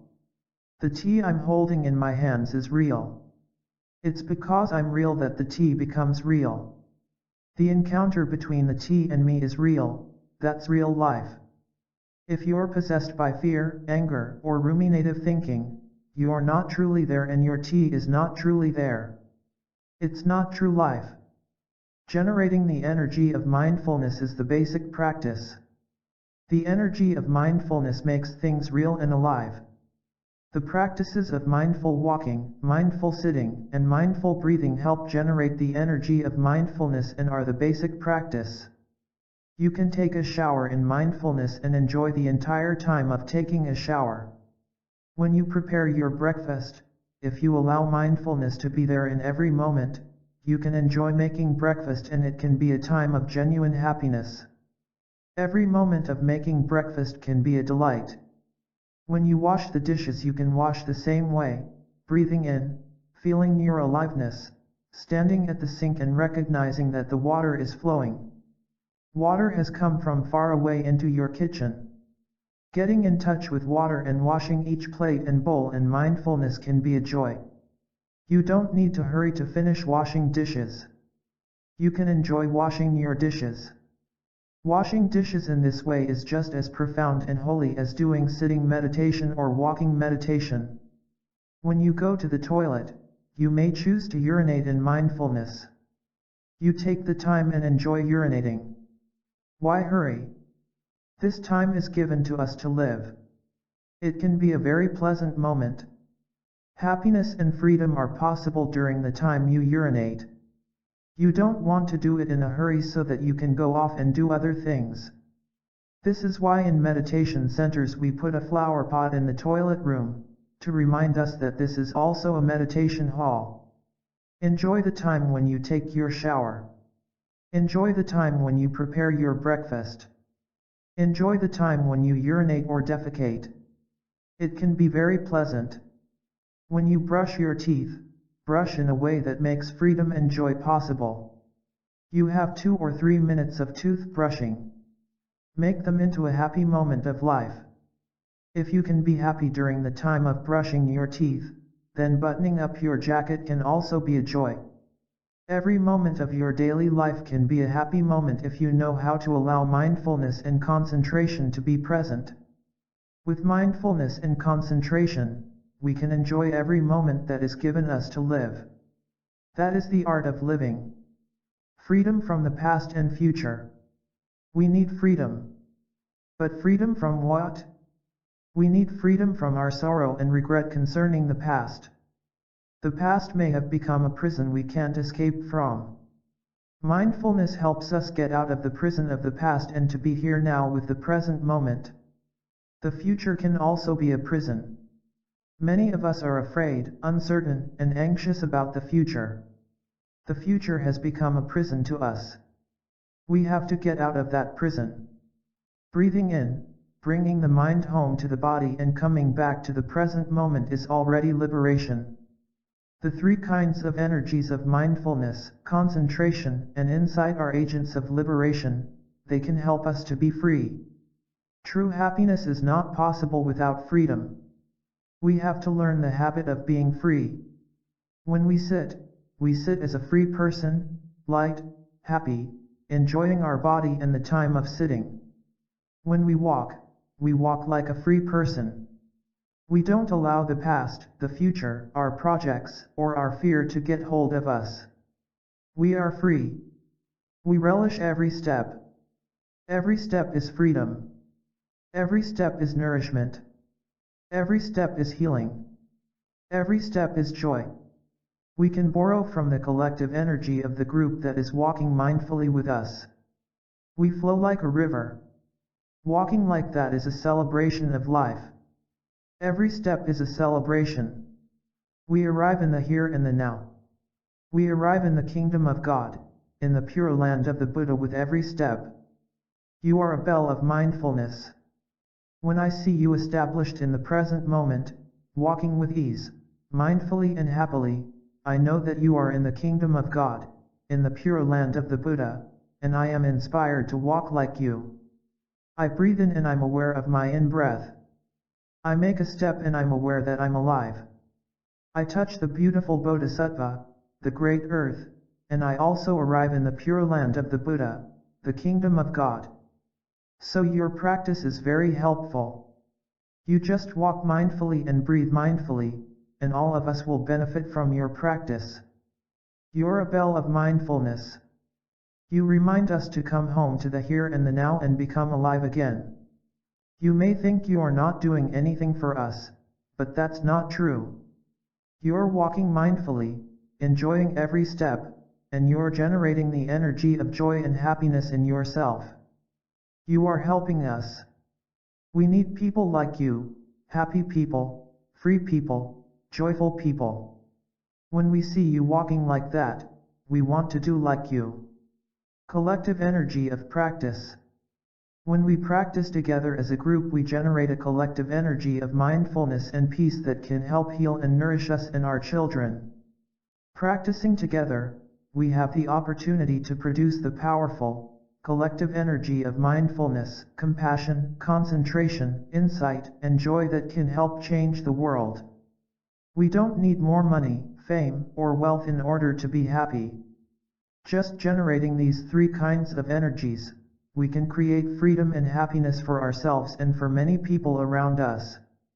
We have a chance to be together. Walking from one place to another, why don't we enjoy every step? We are here for that. Enjoy every step. Give yourself pleasure, joy, and freedom with every step. Stop running. We have a habit of running. We've been running for a long time. Now, we have to recognize that habit, stop running, and learn to live our life properly and deeply. We can be supported by our brothers and sisters in the practice. This is why we come together. After 1 week it may become our new habit to walk happily, breathe happily, sit happily, eat happily, brush our teeth happily. To learn to live mindfully and to be happy in every moment, to learn in every moment is a good habit to develop. We don't need to wait until tomorrow or sometime in the future to be happy. What are we waiting for to be happy? Why are we waiting to start celebrating? We can celebrate now. Every step is to celebrate life, thanks to mindfulness, concentration, and insight. Generating joy. Breathing in, I bring in a pleasant feeling, a feeling of joy. This is not mere imagination or wishful thinking. It's possible to generate these feelings with mindfulness. Breathing in mindfully, you may get the insight that so many conditions of happiness are available right this minute. Your feet are strong, your eyes are still in good condition, your ears can hear all kinds of sounds, and you can enjoy walking. Walking meditation becomes a pleasure, a delight. When you touch the conditions of happiness with mindfulness, joy is born naturally, the joy of being alive, the joy of having opportunities to practice, to heal, to nourish, to release tension, and the joy of practicing with others. We should be able to bring in a feeling of joy anytime we want, at any time of the day, just by using mindfulness and recognizing that we are luckier than many other people. There are people who are caught in situations of war, political oppression, and imprisonment. There are people suffering from grave social injustice. But right now, we are here in an environment that has enough freedom.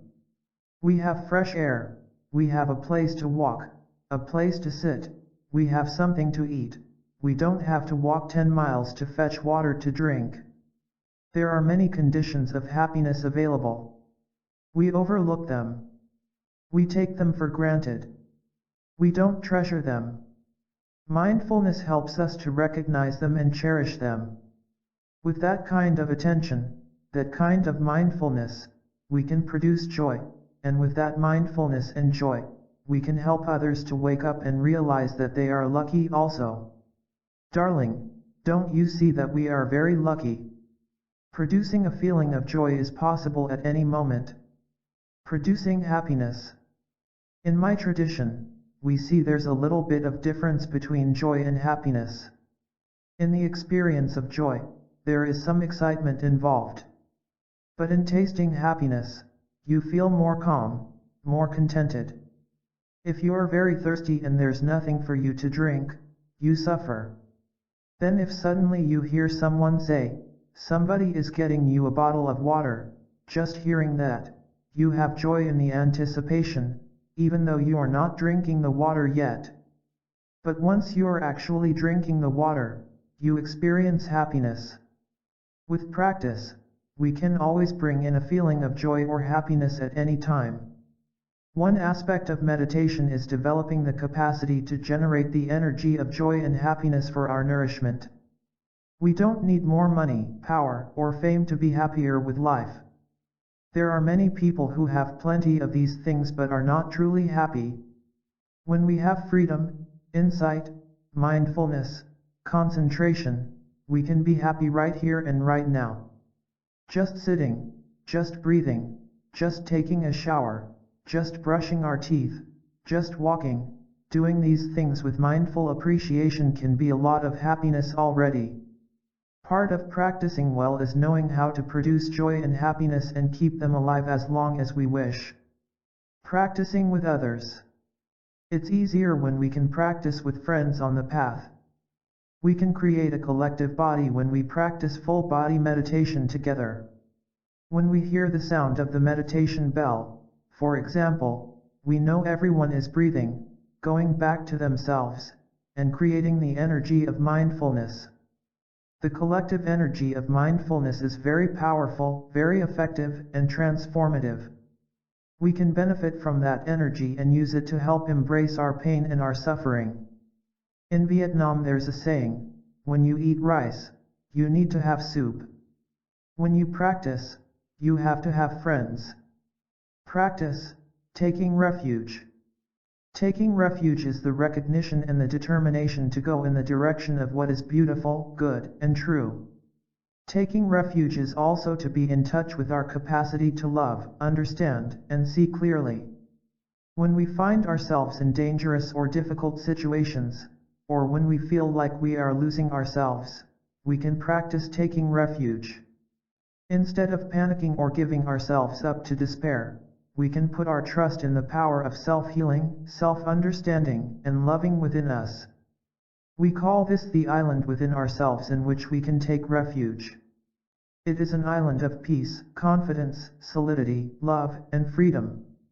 Be an island within yourself. You don't have to look for it elsewhere. We want to feel safe and protected. We want to feel calm. So when a situation seems to be turbulent, overwhelming, full of suffering, we have to practice taking refuge in the Buddha in ourselves.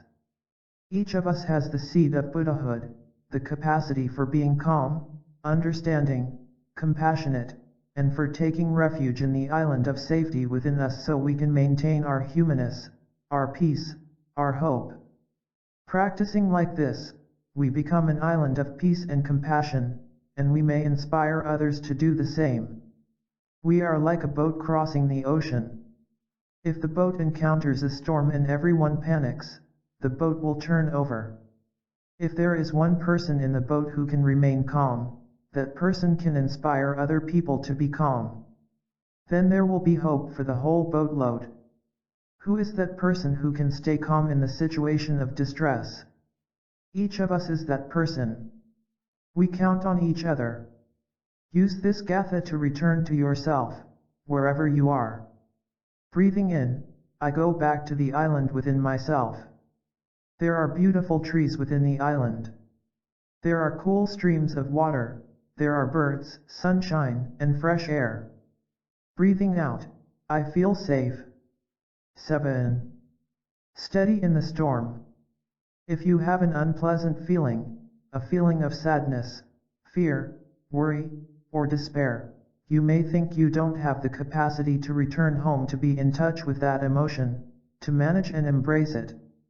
You want to run away from it, and you have many ways to run away, like magazines, books, music, food, the internet, or busily strategizing, so you won't be in touch with your body and mind.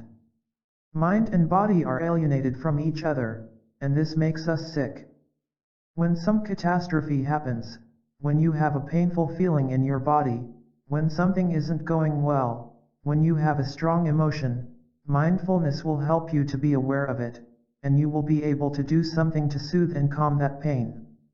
Mindfulness puts you in touch with the positive things, and it can also help you be present and skillful with things that are unpleasant. Handling anger. You may have anger. Anger can ravage your mind and body. But if you can breathe mindfully, come back to the present moment, and get in touch with your body and with your feelings and embrace them, there is already some relief. Breathing in, I know that anger is in me. Breathing out, I embrace my anger. There's already a difference. If we don't practice mindfulness and embracing, then there's just the anger, that one energy, in us. Left to its own devices, that energy can push us to say and do things that will cause damage. So when the anger comes up, you practice. You practice mindful breathing, and you generate the energy of mindfulness. Breathing in, I know that anger is there in me. Breathing out, I embrace the anger in me. There's the energy of anger, but there's also the energy of mindfulness being produced, which is recognizing and embracing the anger. The energy of mindfulness embraces and calms the anger. My little anger, I am here for you, I'm going to take good care of you. Mindfulness will help you to handle the suffering. The essential thing is to light up your mindfulness and to have that second energy that can recognize the suffering, or the anger, and patiently and tenderly embrace that pain. Then two energies will be operating, the suffering energy and the mindfulness that recognizes and embraces that suffering. If you practice in this way, you will obtain relief very quickly. That is the second function of mindfulness. First of all, with mindfulness we can nourish and heal ourselves with positive things. Secondly, with mindfulness we can embrace and relieve our suffering. Restlessness. The peace, calm, and harmony you produce in your breathing will penetrate into your body and your mind. Even if you are feeling restless, the energy of mindful breathing will encounter your energy of restlessness, and in no time at all you'll see a change as the energy of restlessness steadily ebbs away and transforms. Someone who has the habit of doing this practice can, in just 1 or 2 breaths, completely transform restlessness and feel peaceful. Whatever you learn, whatever insight you gain from practice should be applied right away in your daily life. In that way you develop your confidence and find that you have faith in your practice. When the mind is restless or angry, allow it to be embraced with the energy of mindfulness. Don't try to change your restlessness. Don't try to push it away or suppress it. Just allow it to be. Continue to breathe and to generate the energy of mindfulness. Recognize the feeling of restlessness or anger and embrace it tenderly. As the two kinds of energy, the energy of restlessness and the energy of mindfulness, encounter each other, there will be a change, and transformation will take place. In the energy of mindfulness there is peace and concentration. Even just being aware that you are restless or angry will already bring some change. In the beginning it may be 5 or 10%. As you continue to follow your breathing, there will be a complete change, and loving kindness, the opposite of anger, will arise. Taking refuge in consumption. If we don't have a way of connecting body and mind, we may try to disassociate even further, to numb our suffering. We try to run away from our suffering through consumption, perhaps by surfing the web, listening to music, eating, or striking up a conversation.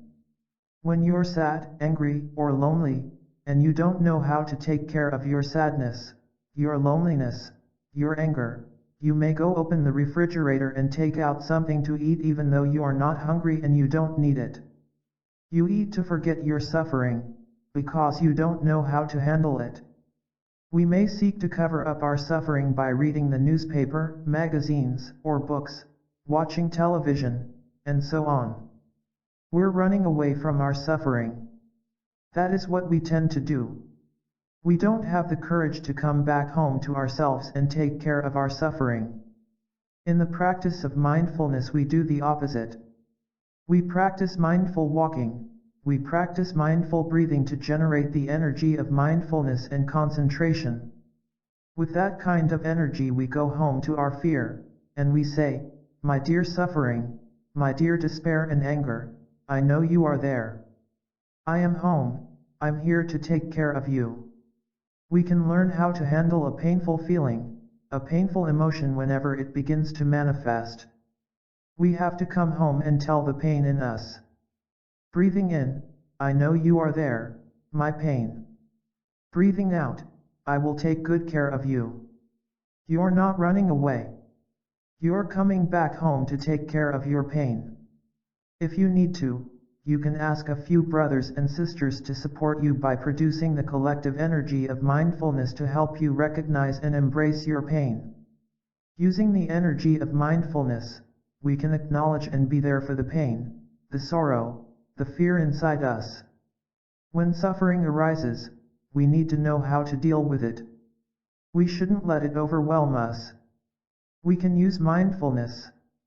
When a painful feeling arises in us, running away or suppressing it will only make it persist. We need to be present and say, "I am here for you." We need to practice mindful breathing, mindful steps to generate the energy of mindfulness. Breathing in, "I recognize my painful feeling." Breathing out, "I recognize my painful feeling." With that energy we acknowledge our suffering, our pain, and we embrace it and calm it down. Breathing in, "I embrace my painful feeling." Breathing out, "I calm my painful feeling." We come back to our body and we calm down the tension and pain in our body. When we're able to calm our body, then we can calm our feelings and our emotions. Practice belly breathing. When we have a strong emotion, we know we don't need to be afraid, because we have ways to take care of a strong emotion. We need some insight, we need some practice. When the strong emotion arises, we say to it, "You are only an emotion." An emotion is something that comes, stays for some time, and eventually goes away. There are many young people who don't know how to handle a strong emotion. They believe that the only way to end the emotion and the suffering is to kill themselves. That's why so many young people commit suicide in our time. It's important for them to learn that an emotion is just one emotion, and that it's very tiny compared with the totality of our person. Our person is made of body, feelings, perceptions, mental formations, and consciousness. The territory is vast. You are not only an emotion you are having. You are much more than one emotion. That is the insight you should have when the emotion comes up. "Hello, my emotion. I know you are there. I will take care of you." You practice mindfully breathing deep into your abdomen, and you know that you can handle that storm in you. Sit down in the lotus position, or any seated position in which you are comfortable, or you can lie down. Put your hand on your stomach. Breathe in very deeply, breathe out very deeply, and become aware of the rising and falling of your abdomen. Breathing in, "My abdomen is rising." Breathing out, "My abdomen is falling." Completely concentrate on the rising and falling of your abdomen. Stop all thinking. The more you think about your emotion, the stronger it will become. When taking care of a strong emotion, don't allow yourself to dwell at the level of your head, of your thinking.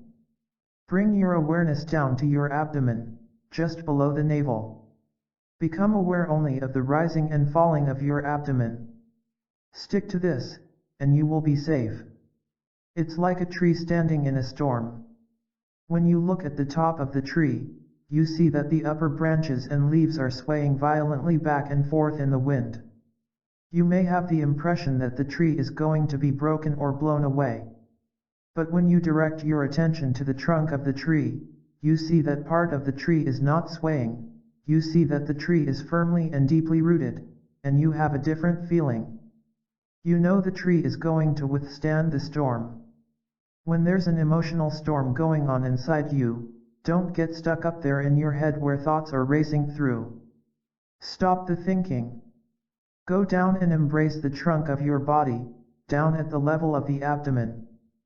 Focus your attention 100% on the rise and fall of your abdomen, and you'll be safe. As long as you maintain mindful breathing and keep your full attention only on the rising and falling of your abdomen, you are safe. You may need to do this for 20 minutes or so. But if you stay with it, the insight will come that you are much more than one emotion. With this practice you can survive a powerful emotion very easily. But don't wait until that emotion comes to begin doing the practice. You'll naturally forget. You have to begin training in it right now. If every day you practice mindful abdominal breathing for 5 or 10 minutes, you'll naturally remember to practice when the emotion comes, and you'll survive the emotion very easily. And each time that happens, you'll have more and more confidence that the next time a strong emotion comes along, you will not be afraid anymore, because you know how to handle it. 8. Taking care of body and mind. Our practice is being present, being fully present right here and right now. We're present to be in touch with the miracles of life, to be nourished, to heal, and to have transformation. We're present so we're able to recognize suffering and know how to embrace it and transform it into nourishing elements. How can we be fully present if we don't take care of ourselves? Taking care of our territory. To work in the garden you need to be there in the garden. Being present in the garden, you're able to take care of the different flowers, trees, and vegetables, and such a garden can nourish you and make your life more beautiful. If anything's become wilted, broken, or rotten, we can help it transform and become compost that can nourish the trees and flowers. The gardener needs to take care of the garden. What is our garden? Our garden is our body, our feelings, our perceptions, our other mental formations, and our consciousness. We need to be present for ourselves. Imagine there's a country that doesn't have a government, a king, a queen, or a president. There is nobody around to take care of the country. The country needs to have a form of government. It's the same with ourselves. We need to be present in our territory, to take care of our territory, because our territory is very large. We need to be the king or queen and govern our territory. We need to know what is precious and beautiful so we can protect it. We need to know what things aren't so beautiful in order to fix or transform them. We need to be a good queen or king and not run away from our country. There are people who don't want to be king, who just want to run away from that job, because they think that being king is so tiring. We run away by watching television, going online, listening to music, or going to parties. We don't want to return to our homeland. We are kings or queens who don't take any responsibility.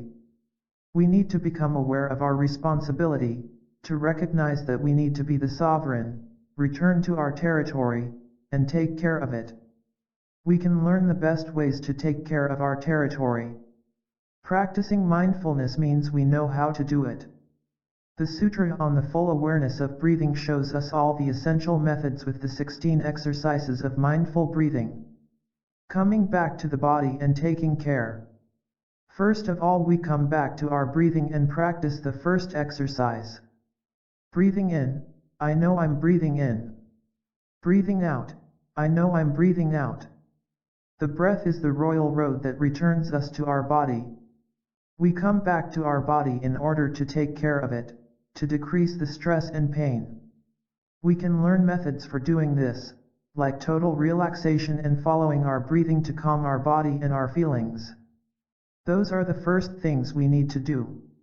One in-breath can help calm down our whole body and help release the pain and tension we're holding there. During that time our mind already returns to our body. The second exercise is to develop concentration. Breathing in, I follow my in-breath. Breathing out, I follow my out-breath. Keeping mindfulness alive while following your in-breath and out-breath all the way through is already concentration, and it makes your presence solid. Once we've returned to our body and we're truly present, we can take care of the other parts of our territory like our feelings, our emotions, and other mental formations. We breathe in and out mindfully and we recognize our entire body. Breathing in, I'm aware of my whole body. Breathing out, I'm aware of my whole body. We bring our full awareness and presence to our body as a whole. That's the third exercise of mindful breathing.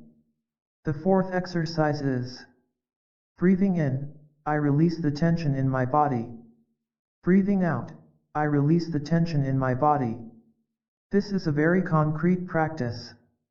When you walk mindfully, take each step in that way, with ease. Calming the body and calming the mind will bring us peace. We only need to hold solidly to the method of mindful breathing, of mindful walking, and that is something we can do. We return to our body to recognize and become aware of our body, and we release tension and calm down our body. Creating happiness. It's possible to create joy and happiness right now. Using your breathing, your steps, your mindfulness, you produce that happiness. You can also help create happiness for the person beside you. The method is very simple. Once we have become present, we're able to see that in our body and all around us there are so many conditions of happiness. This recognition is a fruit of practicing mindfulness and making ourselves present. We're able to see the conditions of happiness that are right there in front of us. Our eyes are bright, we can hear the birds sing, our body is still mobile and alive, it's not stiff like the body of a person who has died. When I'm practicing the mindful movements, the series of 10 exercises that we do daily in Plum Village, I say, oh, I'm still alive. I'm raising my arms to the sky. I feel very happy. This isn't something morbid or scary. We just become aware. Ah, I still have hands, and I'm not stiff as a board. I'm not about to be cremated. When we're aware of the conditions of happiness in that way, knowing that our legs and feet are strong, that our ears can still hear, then we see that the conditions of happiness are so plentiful. We just need to be truly present in the moment to enjoy them. That's one method of creating happiness. Another method of creating happiness is comparing our current situation with tougher situations that we could be having now, but, fortunately, we aren't. In each person's life there are times of difficulty and challenge. It might be an accident, a serious illness, or the passing away of a loved one. Sometimes we suffered as children and it was very difficult for us to find happiness. Each of us still has inside of us the impressions left by those experiences. But if right now we would bring up those images and compare them with our situation in the present moment, we can see very clearly how happiness can arise right away. We tend to take for granted the many causes for happiness that we have. We're unaware, we can't see how precious the conditions of happiness are that are available to us right now, that may not always have been there, or may not be there forever in the future. So the second method of creating happiness is bringing up the suffering that we've had in the past and comparing it with the conditions of happiness we have right now. It makes that happiness shine, you can see it more clearly. This is an art. It's very different from bringing up past suffering and being drowned in it. There are people who've fought in the wars in Afghanistan or Iraq. Many of those who didn't die in the battlefield, who make it out of there alive, don't have the capacity to enjoy their good fortune to have survived, to live in the present moment once they return home.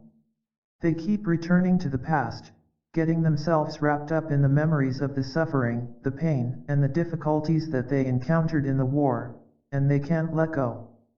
In the present moment there are many things to treasure and be grateful for, many miracles, but they aren't able to be in contact with them. So there needs to be a family member, a friend, or a therapist, who can help remind them that what they're thinking of is no longer happening now. Help them pull themselves out of the past so they can be in contact with the present moment. Why must we keep on locking ourselves away in the prison of the past? We need to return to the present moment, to be in contact with the miracles that are here in the present moment so that we can live. We shouldn't be tied down by the past. When we use the practice of comparing, it's a different situation. We don't return to the past to be carried away by it. We just consciously take up the image of the past, to hold it up and compare it with the present so we can see we have so many conditions of happiness. That image of the past helps us recognize and appreciate the happiness we have right now. So the capacity to create joy and happiness means first of all recognizing the conditions of happiness that we have in the present moment.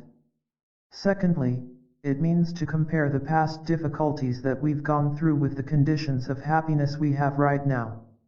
Then happiness will come very quickly. You may have a friend who is drowning in the past and who can't live in the present. Looking at her face you can see her suffering. You can say, "A penny for your thoughts." We help to pull that person out of the past. "Oh, today it's such a beautiful day, it's like spring has come." It can help take that person out of the past so she can be in contact with the miracles of life in the present moment. We can create joy and happiness for ourselves as well as for another person. That's not something very difficult. We just need some practice. If we're able to do it once, we can do it many times throughout the day. With each step, each breath, each smile, we can create happiness and joy. Past and future are available in the present. You can touch the past through the present, because the present contains the past. You can even change the past. The wounds and suffering of the past linger on in you today, and you may touch them and transform them. We can transform the future also. With the insight of non-discrimination, you can see that the future is here in the present. You can see that your children and grandchildren are already there inside you, even if they haven't been born yet. When you look at a lemon tree in winter, it doesn't yet have leaves, blossoms, or lemons. But looking deeply, you can see the presence of the leaves, blossoms, and lemons in the lemon tree. When you look at a young man or woman who has no children yet, you know their children are already there in him and in her. You're in touch with the future. The future and the past are fully there in the present. With the energy of mindfulness, concentration, and insight you have access to the past and the future. We can train ourselves to see things in this way. It may seem strange at first, but we have to train ourselves to see things in the light of interconnectedness and interbeing, in the light of emptiness, non-self, and non-discrimination. A story about the Dharma body. Dharma is a word for Buddhist teachings. The practice energy you generate is also called your Dharma body, Dharmakaya. One day the Buddha visited his disciple Vaikalai as he was dying. The Buddha wanted to help him die peacefully. He asked, "Vaikalai, do you regret anything?" Vaikalai said, "No, I don't regret anything. I am very satisfied with the life of a monk. I only regret that I'm so sick I can't go to Vulture Peak to sit in front of you and look at you as I listen to your Dharma talk." Vaikalai was very attached to the Buddha. One time he even had tried to commit suicide because the Buddha wouldn't allow him to be his attendant. The Buddha had seen that there was a little bit too much attachment. But finally the Buddha was able to help him let go, and he practiced well as a monk. The Buddha said, "Vaikalai, this physical body of mine is not important. It will disintegrate one day. It is my Dharma body that is important. My Dharma body will continue for a long time. My Dharma body is already in you and in many other people. Every one of us has a physical body that will disintegrate. But we also have our Dharma body, the body of our practice. If our Dharma body is solid, is good, we don't have to be afraid of anything, because with our Dharma body we can resolve many difficulties. Every one of us should nourish our Dharma body, so that it becomes solid and strong. Living Dharma. When we develop our Dharma bodies, we can deal with the difficulties that arise in our lives. Everyone should have a spiritual dimension in his or her life.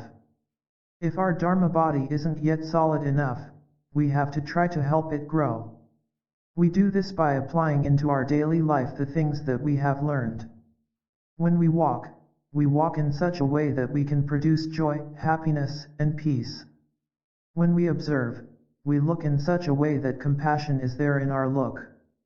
Compassion and understanding should be there whenever we work with someone, whenever we speak or listen to someone. By practicing like this, our Dharma body grows.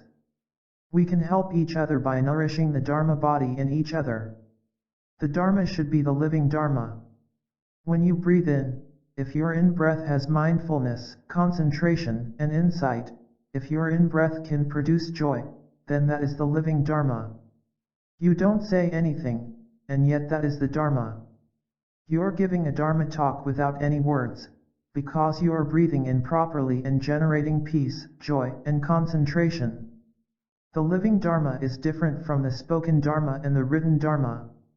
The written Dharma and the spoken Dharma are really only there to help us generate the living Dharma. We should live our daily life in such a way that the living Dharma always inhabits us every moment. Brushing our teeth, taking a shower, cooking our breakfast, we do these things in such a way that the living Dharma is with us all the time. We have mindfulness, concentration, insight, joy, peace, happiness, and the capacity to handle pain. We need the living Dharma. When we practice mindfulness, we can find many ways to make the living Dharma present with us in our daily life. The physical body. I know that my physical body is not going to last very long. But I also know that my Dharma body is strong enough to continue. Sitting here I can see my Dharma body in China, Vietnam, Indonesia, and many other places. Anytime someone takes the teachings of Plum Village and shares them with others, I am there.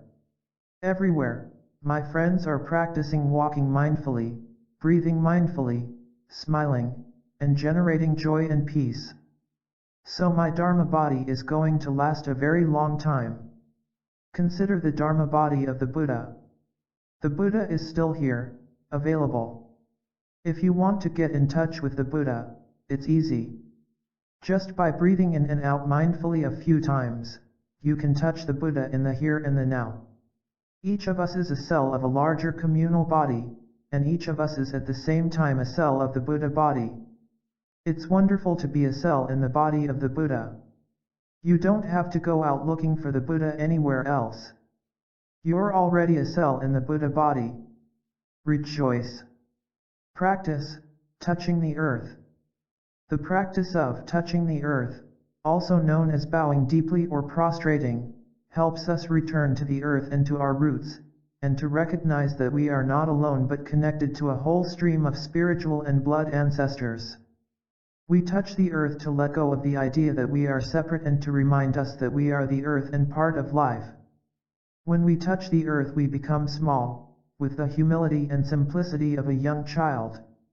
When we touch the earth we become great, like an ancient tree sending her roots deep into the earth, drinking from the source of all waters.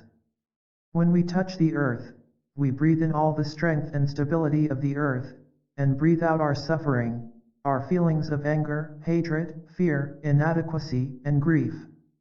The 5 earth touchings. To begin this practice, join your palms in front of your chest in the shape of a lotus bud. Then gently lower yourself to the ground so that your shins, forearms, and forehead are resting comfortably on the floor. While touching the earth, turn your palms face up, showing your openness. Breathe in all the strength and stability of the earth, and breathe out to release your clinging to any suffering. After 1 or 2 times of practicing touching the earth, you can already release a lot of your suffering and feeling of alienation and reconcile with your ancestors, parents, children, or friends. Touching the earth is a practice that is helpful to do with your Sangha. When you are with a Sangha, one person can be the bell master and invite the bell between prostrations. This same person can read the 5 earth touchings aloud while everyone prostrates. If you practice touching the earth on your own, you can make a recording of yourself reading the text or do it from memory. The 5 earth touchings. 1. In gratitude, I bow to all generations of ancestors in my blood family. I see my mother and father, whose blood, flesh, and vitality are circulating in my own veins and nourishing every cell in me. Through them I see my 4 grandparents. I carry in me the life, blood, experience, wisdom, happiness, and sorrow of all generations. I open my heart, flesh, and bones to receive the energy of insight, love, and experience transmitted to me by my ancestors. I know that parents always love and support their children and grandchildren, although they are not always able to express it skillfully because of difficulties they encounter. As a continuation of my ancestors, I allow their energy to flow through me, and ask for their support, protection, and strength. 2.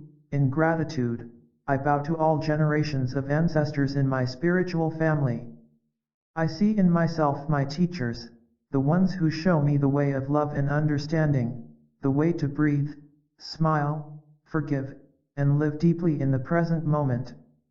I open my heart and my body to receive the energy of understanding, loving kindness, and protection from the awakened ones, their teachings, and the community of practice over many generations. I vow to practice to transform the suffering in myself and the world, and to transmit their energy to future generations of practitioners. 3. In gratitude, I bow to this land and all of the ancestors who made it available. I see that I am whole, protected, and nourished by this land and all of the living beings that have been here and made life worthwhile and possible for me through all their efforts. I see myself touching my ancestors of Native American origin who have lived on this land for such a long time and know the ways to live in peace and harmony with nature, protecting the mountains, forests, animals, vegetation, and minerals of this land. I feel the energy of this land penetrating my body and soul, supporting and accepting me. I vow to contribute my part in transforming the violence, hatred, and delusion that still lie deep in the consciousness of this society so that future generations will have more safety, joy, and peace. I ask this land for its protection and support. 4. In gratitude and compassion, I bow down and transmit my energy to those I love. All the energy I have received I now want to transmit to my father, my mother, everyone I love, and all who have suffered and worried because of me and for my sake. I want all of them to be healthy and joyful. I pray that all ancestors in my blood and spiritual families will focus their energies toward each of them, to protect and support them. I am one with those I love. 5. In understanding and compassion, I bow down to reconcile myself with all those who have made me suffer. I open my heart and send forth my energy of love and understanding to everyone who has made me suffer, to those who have destroyed much of my life and the lives of those I love. I know now that these people have themselves undergone a lot of suffering and that their hearts are overloaded with pain, anger, and hatred. I pray that they can be transformed to experience the joy of living, so that they will not continue to make themselves and others suffer. I see their suffering and do not want to hold any feelings of hatred or anger in myself toward them. I do not want them to suffer. I channel my energy of love and understanding to them and ask all my ancestors to help them. 9. Practicing mindfulness in daily life. Everyone walks, eats, goes to the bathroom, and sleeps. But your way of doing these things can be much deeper when you do them with your full body and mind together. When you walk, you are in touch with the earth and the wonders of life. When you eat, you are more present with the food and the people sitting around you at the table. They will see the difference, and they will enjoy your presence. You can walk, sit, and eat in mindfulness, and bring your practice anywhere you go, but you practice by your way of behaving, without any outer form. You sit relaxed, beautifully, you walk joyfully, peacefully, you breathe mindfully, you look at others with mindfulness and compassion. Mindful eating. When we do sitting meditation or walking meditation or touching the earth, our mindfulness helps us realize our connection with the earth. Eating also puts us in touch with the earth. When you pick up a piece of bread, don't let your mind go anywhere else. Let your mind be there with the bread. To see that the earth and sun, the clouds, and the rain are present in the bread is very healing. When we sit and eat, if we chew our worries and our suffering, we can't heal. So to be healthy, we have to learn how to eat in a way that we're in touch with the present moment. It's not enough to be vegetarian and eat simple, healthy foods. We have to eat mindfully in order to heal. In short, getting in touch, being in touch, will heal us. First we come back to be in touch with our breath and our body, and then with everything that is related to our breath and our body, including our mind.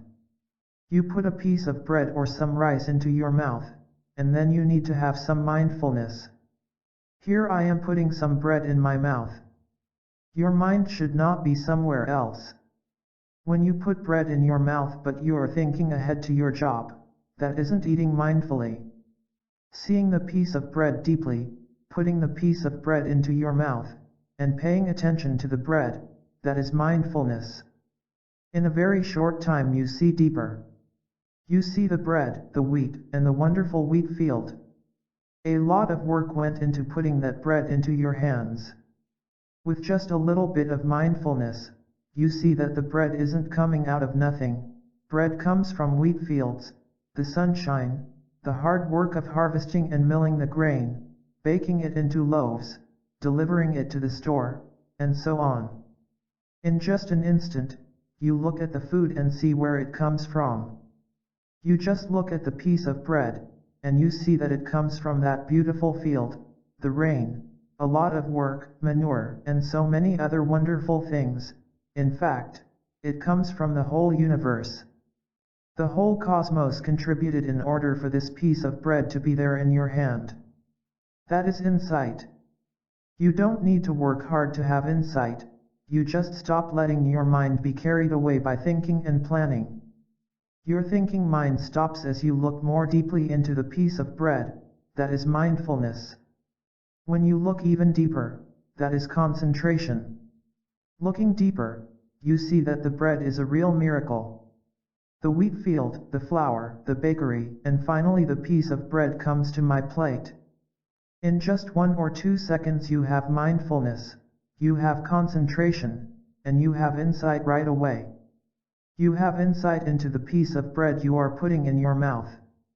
In your daily activities, you're so rushed to do this and that. You think, you plan, you are walled off from the present moment. It takes just a second to recognize that the wheat field, the sunshine, cloud, rain, the work of the farmer, the work of the baker are all there in your piece of bread.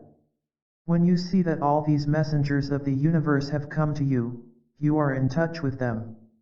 The piece of bread in itself can give you some physical nourishment. But if you are in touch with the whole universe through the bread, you are nourished not only by the nutrients in the bread but by sensing your intimate connection to the cosmos.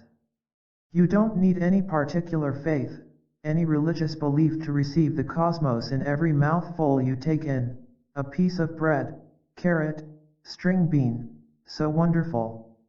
When you see where these foods come from, you feel full of gratitude. When you look at your piece of bread in this way, you're not thinking. You're not experiencing a thought but a view, a way of seeing.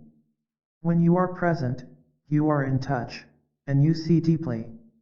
When you see deeply, you cut off your mind's tendency to be dispersed, to think of this and that, to be continually planning ahead for moments other than the one you are actually living in.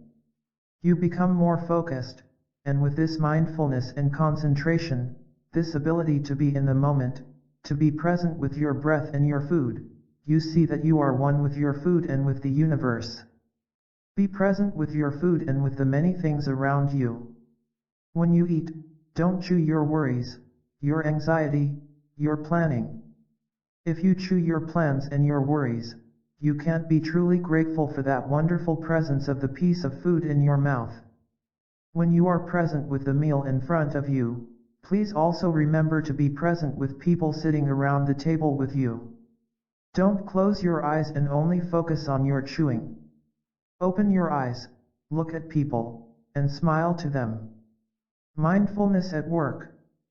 We need joy and happiness and peace to nourish us, and to help us transform the suffering in ourselves. When there is pain, anger, sorrow, or fear, we need to have enough of the energy of mindfulness, peace, and joy to handle the energy of pain in us. The two kinds of practice go together: how to generate peace, joy, and happiness, and how to handle a painful feeling. When we talk with each other, we don't want to just sit and tell each other of our suffering and allow the suffering to overwhelm us. In a discussion about difficult things, the collective energy of mindfulness should be strong. When someone shares her suffering and asks the whole group to recognize and embrace her suffering, everyone should be able to use mindfulness and concentration to help her embrace her suffering. If we can do that, there will be transformation and healing, not only in that person but also in the rest of us who listen. Inside us there may be very much the same kind of pain. But we don't allow the energy of suffering to overwhelm us. We're not victims.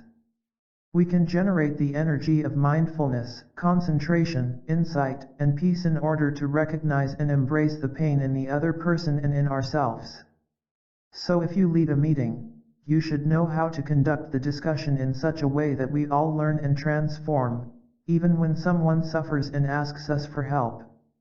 Practicing mindful speaking and listening, we can profit from the collective energy of the group. There are times when we're working, we're lonely, or we're sick, and we lose our way. At such times we have to return to the earth to be nourished.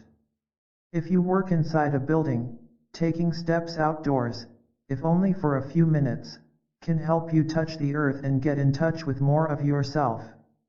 When you open the door and go out into the fresh air, you're in touch with the air and the earth. Each step outdoors is a step in freedom. You have entered the world of meditation. You don't have to be in a meditation center to be in the world of meditation. Every step is a step of mindfulness, of practice. When your co-workers see you walking like that, they'll be reminded to be aware of their own way of walking. Every step placed on Mother Earth can bring us a lot of happiness. Even if we can't go outdoors, we can be in touch with the earth whether we're at home or at our workplace. The floor may be made of wood or of bamboo. If we take each step mindfully, we're in touch with the wood, we are in touch with the bamboo, and we are in touch with ourselves. Whatever the floor is made of, it came from the earth, so when we make steps on it, we're making steps on the earth. When living our daily lives, we need to live not only with our minds, but also with our bodies. Body and mind are not two separate entities. They're always together. We need to be present to both our body and our mind. As you go about your day, you may forget that you have a body. Are you truly alive during those hours? Or are you alienated from your body, your mind not with your body, during that time? We need to practice going back to our breathing and coming back to our body as much as we can during the day. In Plum Village, we like to use a free downloadable program that sounds a bell of mindfulness on our computers. Every 15 minutes when you hear the bell, listen and stop working. Breathe in, go back to your body, and remember that you have a body. When you come home to your body, you may recognize that it's tense. With just a few in and out breaths you can release the tension in your body. Then you can go back to work refreshed. It's a good idea to put a bell on your computer to sound every 15 minutes, so you can make it a habit to stop whenever you hear the bell and not just keep on working, working, working. Saying breathing in, I'm aware that I have a body helps the body calm down. When I led a retreat for 600 people at Google, I suggested this practice to them, because some of their staff work more than 12 hours a day on the computer. Living simply in the present moment. When we're working, whether we're putting tiles on the roof, preparing a meal, working in the garden, or whatever we're doing, we can be happy. We can be happy in our daily lives. Cooking, sweeping, and cleaning the toilet are all enjoyable things to do. There are people who think, how can I possibly enjoy cleaning the toilet? But imagine how life would be if you didn't have a toilet. When I was a child in Vietnam, we didn't have a toilet. None of the houses had toilets. When I was a novice, we didn't have a toilet. Can you imagine that? A monastery with 100 people living there, and not one toilet. We survived just fine. Around the temple there were hills covered in bushes, and we just went up on the hill. We were like the deer or rabbits, going outside instead of in a toilet. If you wanted to evacuate your bowels, you had to go up the hill. Don't expect that you will have toilet paper when you go up there. There were no rolls of toilet paper up on the hill. You had to take dry banana leaves with you or use the leaves that were up there. When you had finished, you went to the stream to clean yourself. We didn't have plumbing for tap water, we didn't have electricity, we didn't have a toilet. I lived in that situation and, in fact, I was very happy. Could you be happy in that situation? At that time there were only 25 million people in Vietnam. Now there are 99 million people in Vietnam. Now we have toilets, it's a great happiness. That's why cleaning the toilet is happiness, it's not something degrading. When we have mindfulness, having a toilet to clean is enough to make us happy. Our practice is to enjoy that kind of happiness whatever we do. Cooking is happiness, because we have food, we have a kitchen, we have a stove right there. Sweeping is happiness. Washing dishes is happiness.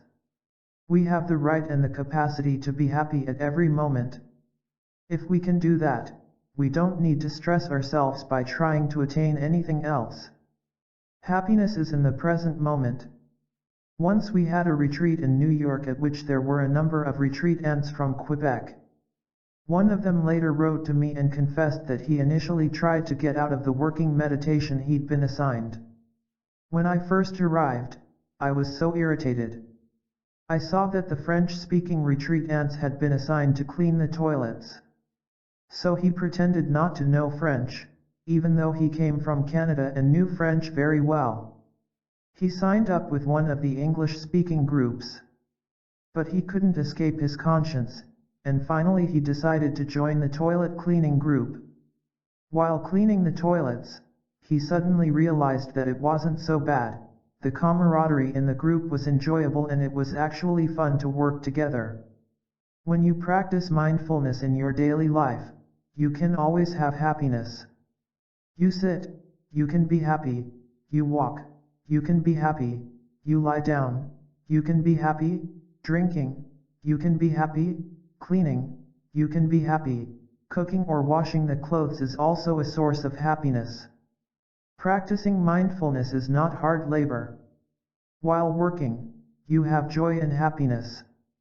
Whatever you do, the wonderful things and the supposedly unsavory tasks, when you're fully present and you look at things more deeply, you can enjoy everything. We can have the joy and happiness of the practice in our daily life. The source of this happiness is our own mindfulness and concentration, it doesn't come from anywhere else. If we can produce mindfulness, concentration, and insight, we can have happiness. When we're fully present, our thoughts aren't wandering around in the past or in the future, we're not being carried away by problems, worries, sadness, or other matters in the present. When we walk, our mind is there with our walking body. Our mind is staying with our body because we have taken hold of our breathing and our steps. We are aware that we are breathing, that we are making steps. That is mindfulness. The method of the Buddha is very scientific. It takes care of the mind and the body at the same time, and it understands that mind and body inter and contain each other. We have to do the basic practices for ourselves. Every step in walking meditation has to help us be in touch with our body and our mind. Every step brings well-being to body, mind, and spirit. Our body and our mind have to be there when we take a step. Only when we're in touch with our body and mind can we be in touch with Mother Earth. When we're in touch with Mother Earth, she is a very great source of healing. We can heal ourselves and heal Mother Earth at the same time. Practice walking meditation. Your steps and your breath are two very effective means to help you be in control of your body and mind, especially the strong negative emotions that can carry you away and take away your freedom. Your breath and your steps can help you come back to the present moment. There is peace in the present moment. You bring your mind back to your body, and when body and mind are united, you are truly present for the moments of your life and you are the sovereign of your body and mind. The practice is to be mindful of your breath and your steps so that you can be truly present in every moment of your life and have sovereignty over your kingdom, the kingdom of your five skandhas of body, feelings, perceptions, mental formations, and consciousness. Then when you want to speak or act, you'll express yourself mindfully, and you'll be able to listen deeply and understand the difficulties and joys of another person. When I practice mindful breathing and mindful walking, it brings me a lot of happiness. Walking in a relaxed, peaceful way, healing can take place in body and mind. Let your in-breath and out-breath heal you. Let your steps heal and nourish you. Wherever we walk, we can practice walking meditation. Many times a day we have to walk from one room to another, from the car to the office, or from the bus stop to the house. Each time is an opportunity to use mindful walking to stop, relax, and be peaceful. When I walk, I sometimes like to use gathas, practice poems. One poem I use is I have arrived. I am home. It's a wonderful verse to practice during walking meditation. I have arrived. I am home. In the here, in the now. I am solid. I am free. In the ultimate, I dwell. I adapt the verses by adding or taking away words in order to make the lines fit the rhythm of my step and my breath. Usually our in-breath is a little bit shorter than our out-breath. Breathing in, we might take 2 or 3 steps and say, arrived, arrived. It means we have arrived in the here and the now where life is available, and we don't want to run anymore. We have run all our lives. Now we decide to live our lives properly. Every step brings us home to the here and the now so we can touch life deeply. The natural world is here, the cosmos is here, we are here, everything concerning life is here in the present moment. Breathing out, we might make 3 or 4 steps and say, home, home, home. This isn't a declaration, it's a realization. What's essential is that you feel at home. I am home means I'm not running anywhere anymore, my home is in the here and the now. The past is no longer here, the future has not yet come, the present moment is the only moment we can live. Every breath and every step brings us home to the present moment. As your breathing becomes slower and more relaxed, you may take more steps for each in-breath and out-breath. As you breathe in, you can say, I have arrived. I have arrived. And as you breathe out, you might say, I am home, home, home. You can adjust any practice poem to go with the rhythm of your steps. After practicing with arrived/home for a while, you can switch to here/now. I am solid. I am free, means that when you breathe in and make a step, you dwell solidly in the here and the now. You're not being pulled away by the past or the future. You're solid and you walk as a free person on our beautiful planet, enjoying the here and the now. Mindful walking puts us in touch with the wonders of life. The body is a wonder of life, the trees, the sunshine, the planet Earth, and the sun, our star, are all wonders. When you're in touch deeply, you can go further and touch the ultimate.